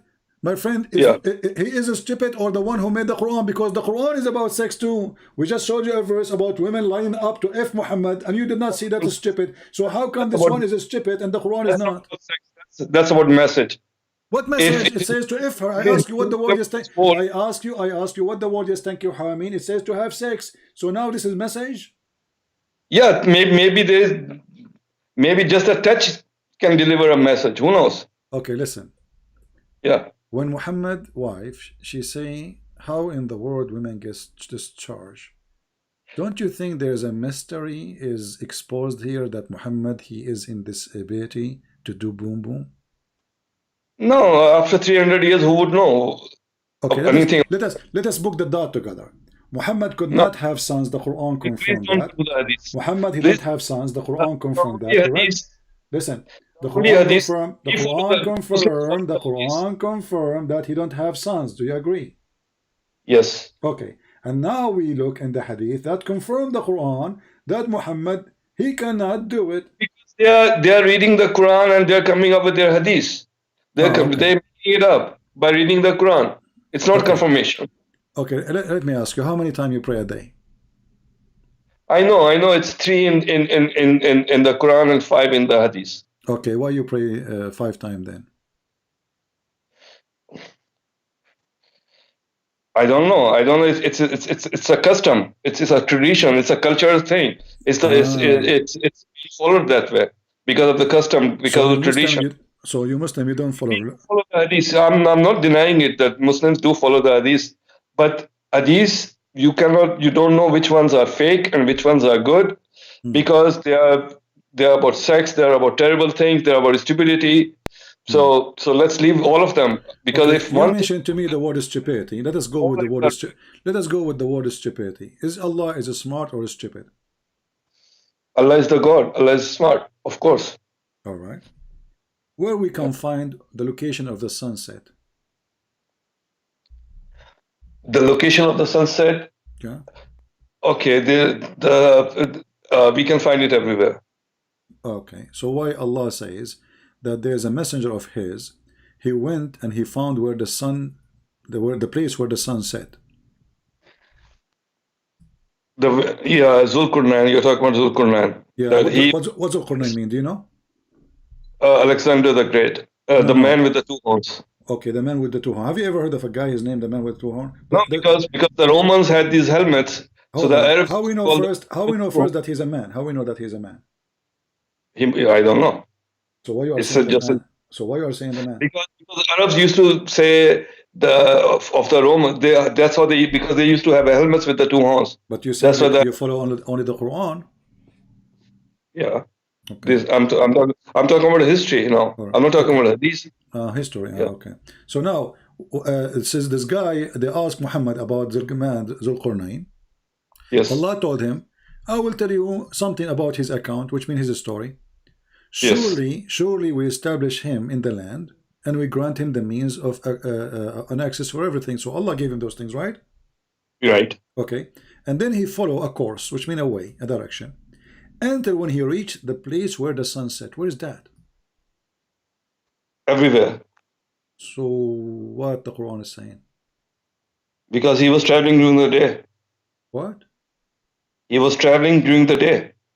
But no, this guy describing his lifetime story about a victory. Yeah, so he went to the direction, my friend. No, because it doesn't say until the sunset. It says until he reached where the sun set. Yeah, until he reached where the sun set. He was traveling during the day, and in the evening he reached the place. Does it say here the place? Does it say the word place? Yeah, he reached the place where the sun was setting. So that place at that time was in the evening. It doesn't say that. It doesn't say that. It says until he reached the place where the sun set. It's not really setting yet. He reached the place where the sun set. Correct? At that place, the time was the evening time. But it doesn't say it was evening. It doesn't say it was morning. It says until he reached the place where the sun set. That we understand that the sun doesn't set anywhere. It's about our intelligence to understand it this way. So why Allah saying that? So why Allah saying that? So I explained this to you, yeah? No, you're not. It's the evening time. It's the evening. He traveled during the day and he reached the place where the sun was setting. Where you are coming to me with this date? This guy, this is talking about his life journey, not only one day. He spent his life traveling. He spent his life traveling. And then the first direction he went until he found where the sitting place of the sun. Reached the place until when he reached the place where the sun is setting. Based on your story, Alexander the Great, he have 2 days travel and he's done. No, then maybe he traveled again. Well, what do you mean? Here we go, because here in the Quran it says until he reached the sun sitting place, and then he continued, and then he changed the direction, and then until he found the sitting place of the rising sun. Yeah, so if this is speak about the journey of Alexander the Great, that's mean journey of Alexander the Great. It was 24 hours, the rising of the sun and the sunset. That's it. Yes, of course. This is the story of Alexander the Great. He was only traveling for 1 day. No, then he traveled the next day also. But it's a story about 1 day until he reached the rising place. Okay. It says here that he found the sun setting in a dirty, muddy, boiling water, spring of water. Yes, that's a reflection. If you look at the water, you can see the sunset. Okay. See, if you're near the beach, you will see the sun going down the ocean. Okay. Yeah. Can you see the word beach there? Does it say the word beach in the Quran? No, but that's our intelligence to assume that. Yeah, it's near the ocean. It's near the water. Okay, I will go with you. You said the word ocean. You said the word ocean. Does it say Maybe- anywhere? maybe- Does it say? Does it say? Does it say anywhere in the Quran in Arabic the word ocean? Maybe it was a pond. I'm sorry. It was I'm what? sorry. I made a mistake. It was a pond. It was a pond of water. Okay. A pond? So it's a pond of water where the sun, where the reflection of the water clearly says you that the sun set. If we have a small jacuzzi, and Yeah. that makes Alexander the Great find the sun sitting in that jacuzzi. No, it's not going inside the jacuzzi. You can see the reflection of the sun setting from us. No, it says he found the sun. He found the sun, not the reflection. Are you fabricating Quran now? No, it says he found it sitting in a dirty, murky water. So where is the word reflection coming from? Are you making your own words now? So there is a. So let me explain this to you very calmly. Okay, I'm sitting in a valley, and there's a lake somewhere, like after maybe 5 miles from me. Yeah, this is not a lake, by the way. This is where the prophet piss. His piss is so big, you know. This is not a lake. Is it yellow? Is that lake you are talking about is yellow? Where does it say yellow? I don't know, because the prophet urine was so big. When you urinate, he spent 14 hours. I can show the hadith. Now you're changing the topic. Okay, I'm not, because you said a lake. What lake? It says a spring of water. Where you get me the lake? Where you get me the word? Where you get me the lake from? It says a spring. Spring. It says a spring. Does it say spring? Okay, spring of water. Okay, how the spring became a lake? Spring of water can be a lake as well. No, spring is where the water coming from. The lake can be happen maybe later after. But the spring is where water coming from. It's a small hole in the ground where water is coming from. Correct? Okay, so let's be calm and let me explain to you. So sitting in a valley, and 5 miles away I see a spring of water. So I can see the sun setting inside. I can see the sun setting inside the spring of water, but it doesn't mean that's going inside the water. So why he's saying he found it sitting in the spring of water? He's not saying he thought. He's not saying it appeared to be. He says he found it sitting in spring. Yeah, I'm telling you, if I'm in a valley and I see a pond or a spring of water and the sun is setting, I'll find it setting inside the water. Really? But going inside, but it will look like that. I'll find it. I'm looking at your picture. I can tell you have a very you have a person eyes. I mean, so when you look at the spring of water and it is the time of the sunset, you will see it as if it is going in the water. Yes. Okay. Why Allah saying that? Allah is saying that he found it setting. Okay. So he setting. He found it where? Sitting in the spring of water. Was this is a true find Allah reporting, or this is a false fabricated find? It doesn't say that the sun set down inside the water. Does it say inside the water? It says he found it sitting in a spring of. He found it setting in a spring of water. Okay. And? So what's wrong with that? It's like you go near water. When I say I found the rabbit, when I found the rabbit sitting in the box, where's the rabbit was? But this was written 1400 years ago. Who cares? So are you saying to me because 1400 years ago it's okay to be stupid? The Arabic grammar was changed much many years afterwards. The Arabic grammar changed very much. So this is a mistake. At that time it was correct. Now it's wrong. At that time, the Arabic grammar was different. Now it's different grammar. There was no grammar. There was not even grammar at that time. Yeah, correct. I agree with you. So people who started, are you saying to me, Allah, because Allah he have a problem because the Arabic is not good to explain what he want to say. So it make him look stupid because he could not find. Good a problem because Muslims don't view it like this. They do. No, they don't. They believe in it. They are believers. No. They don't go with logic, just like Christians. No, they do. Here we go. Your prophet, he believe in that. Let us go to the hadith. And then he will say to me, again, I believe in the hadith. They're looking at the Quran and then they're coming up with these stupid hadiths. Who understand the Quran meaning better than your prophet? You? No, it's not my prophet. That's what you say. It's not the prophet who said these things. It's somebody who wrote these things 300 years later. So and why he Muslims? assumed- Why then? That's Why something why Muslims? Why Muslims? They say the Prophet says that. Because Muslims are stupid. What shall I say? Are you into a Muslim too? Yeah, And you are stupid then. There are some good Muslims. Yeah, there are some good Muslims. There are some stupid Muslims. Okay, Just like Christianity, just like every other religion. Okay, but you can. So you are saying there's a billion Muslim, they are stupid, and you are the only smart Muslim. I'm not saying I'm smart. I'm just saying that the people who are writing this. So are you saying you are stupid? Are you talking about sex? Are you saying you are talking about stupid things? Sex has nothing to do with You are religion. saying you are not smart. Are you saying you are stupid? I'm very stupid. You are not stupid? I'm very stupid. Very stupid. Okay, read with me carefully. It says, I was sitting behind Allah Messenger. By the way, I advise you always to sit behind Muhammad Messenger because he F everybody, as you see. So be careful. Again, you are going to the hadith. All right. Because they read the Zulqarnain story. Who knows who this guy was? Who wrote this hadith? Who knows? Who knows? Do you know? Who knows who wrote the Quran? Who's the guy reporting? Who knows who wrote the Quran? Who was Abu Dhar? Does anyone know who Abu Dhar was? Yeah, the father of the ants. Nobody.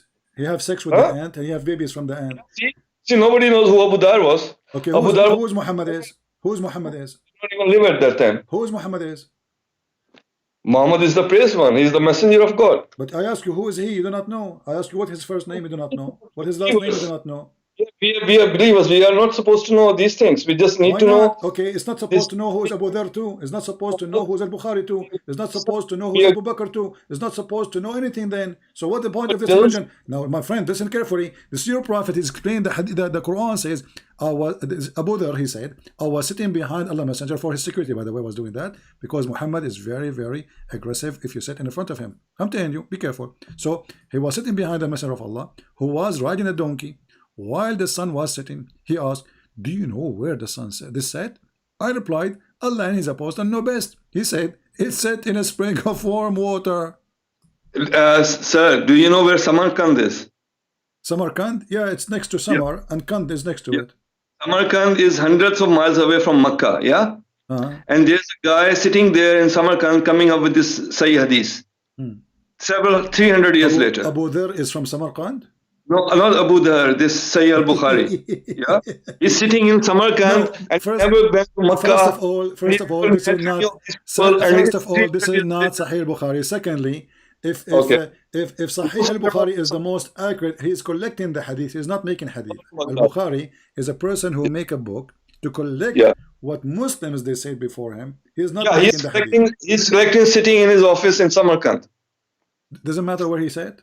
Yeah, and he was born 300 years later, and he came up with this wild stories. Okay, okay. Let me ask you: the Quran today you have is written by whom? Which year? I think it was published by Al-Azhar University in 1919. No. I mean, this is a reprint. The original, the Quran, the Muslims they have, Muslim today they recite. The recitation of Hafs. Hafs, okay. This is first time became a print of a book when? I think 1924. When? 1924 by Al-Azhar University. 1924. Before that, it was not a book? I don't think so. Okay, I will go with you. So how you can be sure that this is your prophet Quran? The things that we are sure about, we are not sure about anything. The things that we are sure about is the message. The message. By the way, 1924. This is my birthday. I was born in that year. It must be a blessed year then, because this is when the Quran started printing. I know. I'm coming for a reason. The Quran printed in the same year I was born. Unbelievable. Unbelievable. You know, it was like a message from Allah to me. Like I'm born. I'm coming out, and the Quran is being printed too. Unbelievable. Okay, continue. You must have a very long white beard. Long what? Long white beard. Don't remind me, friend. Just today I got a ticket from the police because my beard was blocking the highway. Oh wow! And it's very white because you are born in 1924. No, actually, because I color my beard like your prophet. I put onion and henna. Have you ever heard of a prophet? Why your prophet he make his beard? He colored by henna. Why he wanna be blonde? Yeah, another hadith. So what? See, hadiths are talking about the color of the beard. Hadiths are talking about the sex. Aren't you the one who said we follow custom when you pray 5 times? Yeah, we pray 5 times. We follow the custom. We follow the. It's in the hadith. The custom is in the I hadith. know it's from the. I know it's from the hadith. It's not up to you to what follow can we do if the majority of the Muslims are following that? What shall we do then? We cannot do anything. We have to just all follow it. Listen. Okay, listen. So, do you reject the word hadith? Quran is a hadith. I know where you're going. Okay. So how you accept the Quran when the Quran is a hadith? But the difference is the Quran is the word of God and hadith is not. That's the difference. Okay, hold on. Let us see if the Quran is the word of God or not. Let us go back to 0. I ask a Muslim. You still have not won. I think this is your first time that you still have not won the debate in such a long time. This is your first time, I think. No, my friend, we are losing with you for sure. Because I'm honestly very stupid. You are the winner. Okay. No, listen. I wanna ask you here about this verse.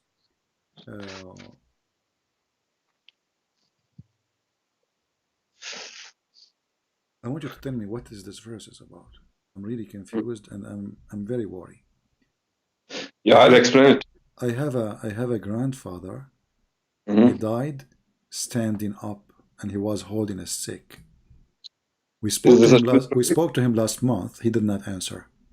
I go to his bedroom. I spoke to him again. He did not answer. I said, do you want to eat? My grandma, she asked him, do you like to eat? He did not answer. His friends came to take him for hunting. He did not answer. People come, goes, he don't answer. He's standing holding a stick. Do you think he's dead? Is your grandfather? Yeah. Maybe he's not human. So how does stupid Quran speak about Solomon that he died standing on a stick and nobody discovered that he is dead, and the termite they ate his stick? Another miracle of God. This is a miracle. Termite eating his steak is a miracle. Yeah, just maybe it's a message. Who knows what it is? So what is the message of termite eating the steak of Solomon, and Solomon is standing and he's dead for a year, and this guy is a king. This guy is a king, not like my grandfather. My grandfather is not a king. This guy is my grandfather was a pirate. My grandfather was a pirate. Follow the king. Obey the king. What? Follow the king. Obey the king. Be scared of the king. He's not dead. Maybe that's the message. Who knows? But isn't it obvious to know that the king is dead after 2 minutes if you speak to him and his eyes not moving and his lips is not moving and he is not even farting? But he's not moving. So how? So why anyone will scare from that person? I don't know. Maybe not scared. Maybe something else. Who knows? No, it says, 2,000 years ago that they did not see that he is dead until the termite they ate his steak. So the purpose of this is to make them not to know that he is dead. Can you really believe that there's a person standing? I will let him stand in, no problem. I will give him some help to stand for a year. And can you really believe that the people around him, his wives, his ministers, his leaders, they did not notice that he is dead just because he is standing? Not with logic. Again, it's about not logic. It's about belief. So those people are stupid. They don't notice anything. Yeah, you're talking about logic again. I'm not. What logic? Has any logic? Hold on. Why the termite are eating his steak? Because obviously the guy is dead. They're not even afraid of him. The ants will not come to me if I am nearly alive. So I am standing. Even the termite, they notice that this guy is dead, is gone. Let us eat his steak. So the termite, they notice he is dead, and the people around him and his wife, they did not notice? Maybe not. Maybe not. You're going with logic again. Again, you're going with logic. Religion has nothing to do with logic. Just like Christianity, just like... Okay, I see. Yeah, if you start following logic, then you become an atheist. Listen, do you have a stick at home, Shazi? Yeah, maybe I do. You do. Do you promise me when you die to hold standing when you are? No, but I'm not Solomon. Why not? I don't know. Ask God. Maybe when you go to heaven, you will ask Him. Well, Allah can make miracles to you too. Do you have termite at home? Maybe He's not going to make any miracles anymore. Who knows? So this was a miracle, supposedly. Who knows? Who knows what it was? You're going with logic. Okay. So you know, I will ask you just one more last question. How can there be a resurrection with logic? Tell me that. I'm not being resurrection. This is not only stupid. This behind the stupid. This is not even good for kids. Listen, you're Muslim. You say you're Muslim. You say that Muhammad, he destroyed the idols around the Kaaba. Correct? Right. Yeah, he did. Did Allah ever order Muslims to have idols? No. So is that why Muhammad destroyed the idols, the statues? Yes. So is having statues against Islam? Yes. Are you sure? Yes. How sure you are? 100%. Okay. Chapter 34, verse number 13. It says that Allah, he ordered his messenger, Solomon, to build temples, have statues in them. Yeah. But maybe at that time it was okay. But you just said to me, you are sure Islam is against that. Because Islam came after Muhammad. Yeah, Islam came after Muhammad. Maybe at that time, at the time the Solomon. Islam came after Muhammad. Before Muhammad, there was no Islam. There was no Islam, of course. So what it was then? Muhammad brought Islam to us. That's why he's the last prophet. What it was before Islam, before Muhammad then? There were pagans, there were different kinds of religions. There were, Solomon was not a Muslim prophet, was a pagan? I don't know. No, there was no Islam before that. I'm asking you. There was no Islam before Muhammad. Okay. See. So the Muslim, they lie to us when they say Adam was a prophet. That's hadith again. That's hadith. Yeah, because why Muhammad came if there was Islam? Okay. So based on you, Abraham was not a Muslim prophet. No. Okay. Abraham was not a Muslim prophet. Muslims became Muslims after Muhammad. 40 years of Muhammad. Okay. So Abraham was the prophet. Isaac was the prophet. Musa was not the prophet. They were prophets, but they were not Muslim prophets. Okay. But they were prophets. So who was the one who gave them the books? Allah. Okay, so he gave them books. Books of what? All of them got the books. There are only 4 books. Yeah. There's only what? There are only 4 books. Yeah, they're like Torah. There's Quran. There's Bible. And which is the 4th one? I don't remember. Okay. So you and me, we agree then that when the Muslim, they say that Isa was a Muslim, Abraham was a Muslim, Musa was a Muslim, they are lying. They are lying for sure. Okay. So I want you to just answer this one.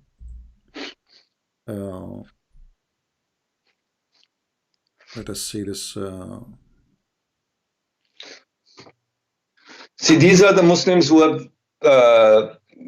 given Islam such a bad name by lying, by making up YouTube videos, by coming up with stories. Hold on. By saying that there is science in Quran Islam is the most stupid religion. I want you to read this verse for me.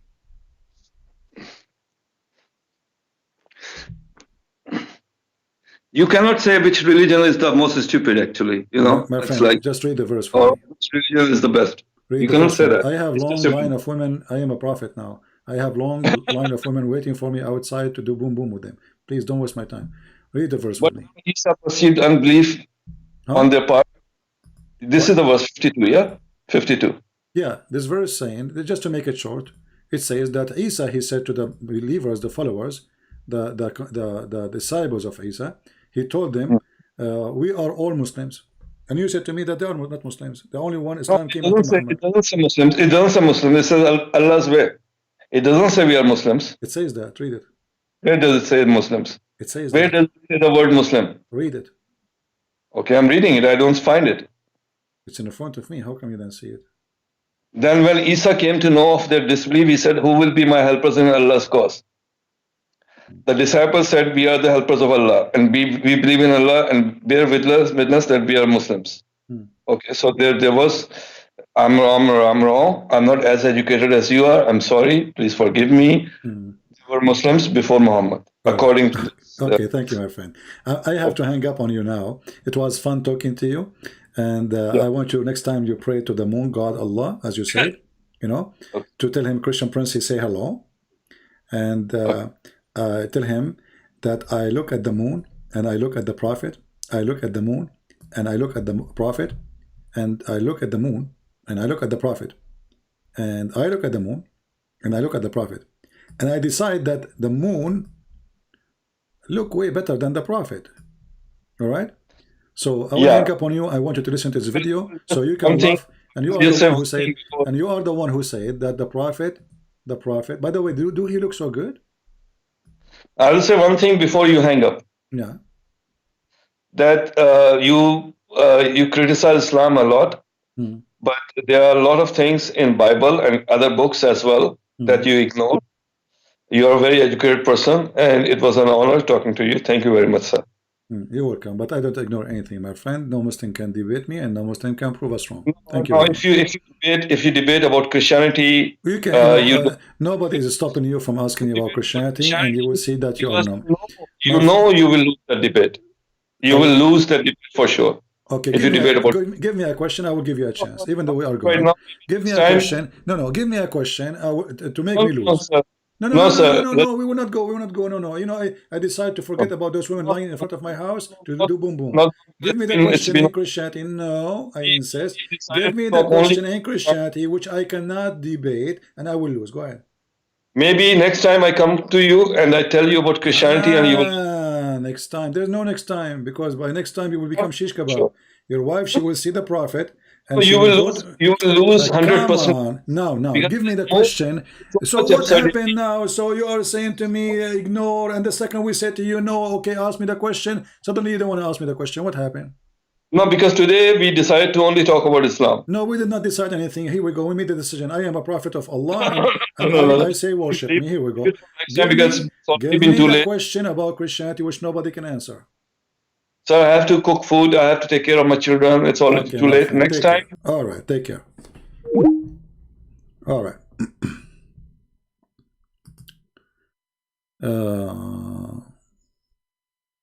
A Muslim, he's saying to me, is your butt ready?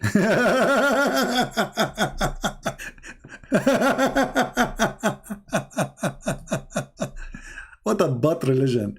A Muslim texted me in the chat, says, is your butt ready? My friend, don't talk about my butt. This is what you Muslim do. Talk about Muhammad face, his belly, his eyelashes, his butt. The command, this is Muhammad Rasulullah. Oh wow. This is Muhammad Rasulullah. Anas ibn Malik says. Anas ibn Malik, he says that? No way. One night, I came out one night, it was the full moon night. Look at the emotion. It's hard to say it, isn't it? It's very hard to say it. Look at the emotion. Look at this. I look at... You cannot say it. I cannot say it. It's not coming. It's not coming because I'm very emotional now. And I'm talking about the most pretty person in the world. He's so pretty. He's so pretty. Face. Moon night. The full moon night.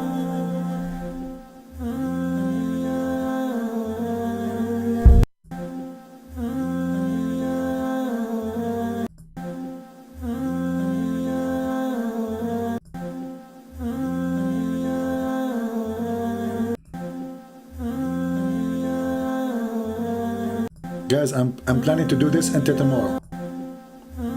This is fun, especially with the background music, you know, like, what the heck is that? You cannot handle it, you know. He's so good looking.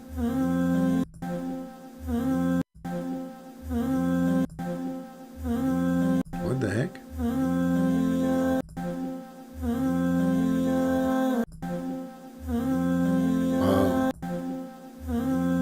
I love it. do it one more time and go to heaven. That's it. Oh boy. This is the stupidity of Islam. And the guy, he just called us to tell us that Muhammad was a very, because he's a special man, women, all Muslim women, they want to F him.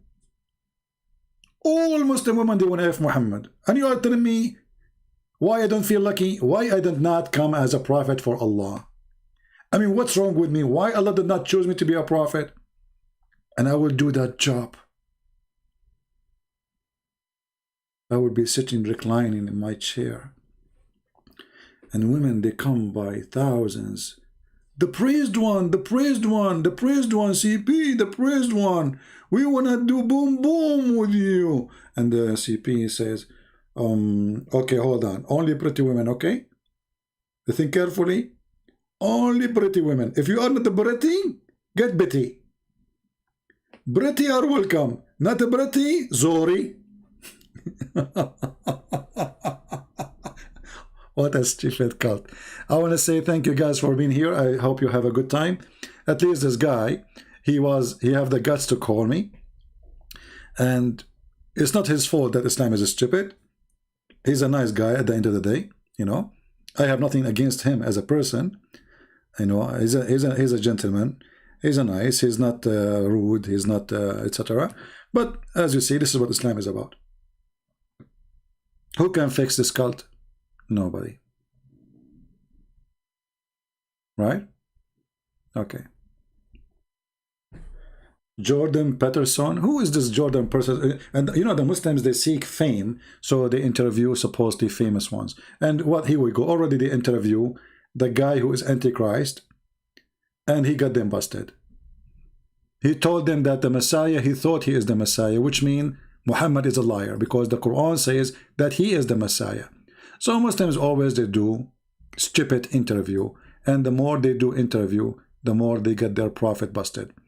They are obsessed with famous people. Obsessed.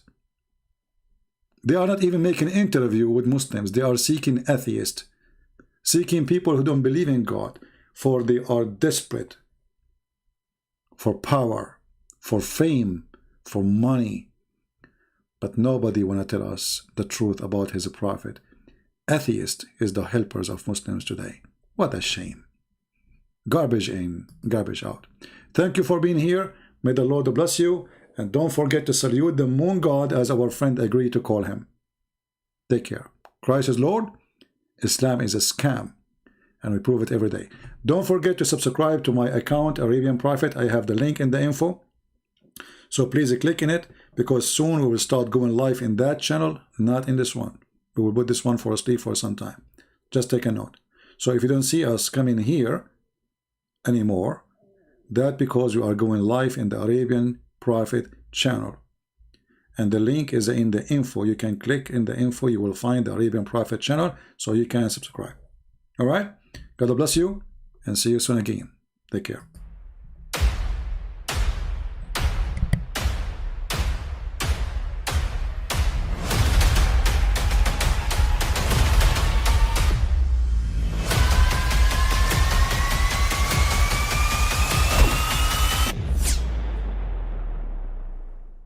But I mean, again, he doesn't know who Gabriel is, right? Because he didn't come from an Abrahamic faith. The people of Mecca were pagan. Quran is mentioned, if this book was from other than God, they would have found in it many contradictions. If a book is without contradictions, that has no bearing on whether it comes from God or not. I've had phone books that are inerrant, but I certainly don't think God gave them. That we believe without understanding. The brother asked a very important question, that most of the scholars say that listening to music, watching movies, and most of the television programs, they're haram. So how can we have fun? Let me tell you, brother, at the outset, that having fun is permitted in Islam as long as the fun is halal fun. That the standard narrative has holes in it. The Prophet tells us because Satan or the devil sleeps over our nostrils. Those who oversleep and not pray Fajr on time, Satan urinates in their ears. I really do think Jesus was crucified and that he really was dead and buried. He thought that he was a son of God in the sense that he was specially chosen by God. I think Jesus really did think he was going to be the Messiah, the future king of Israel. I mean, that is, after all, why they crucified him,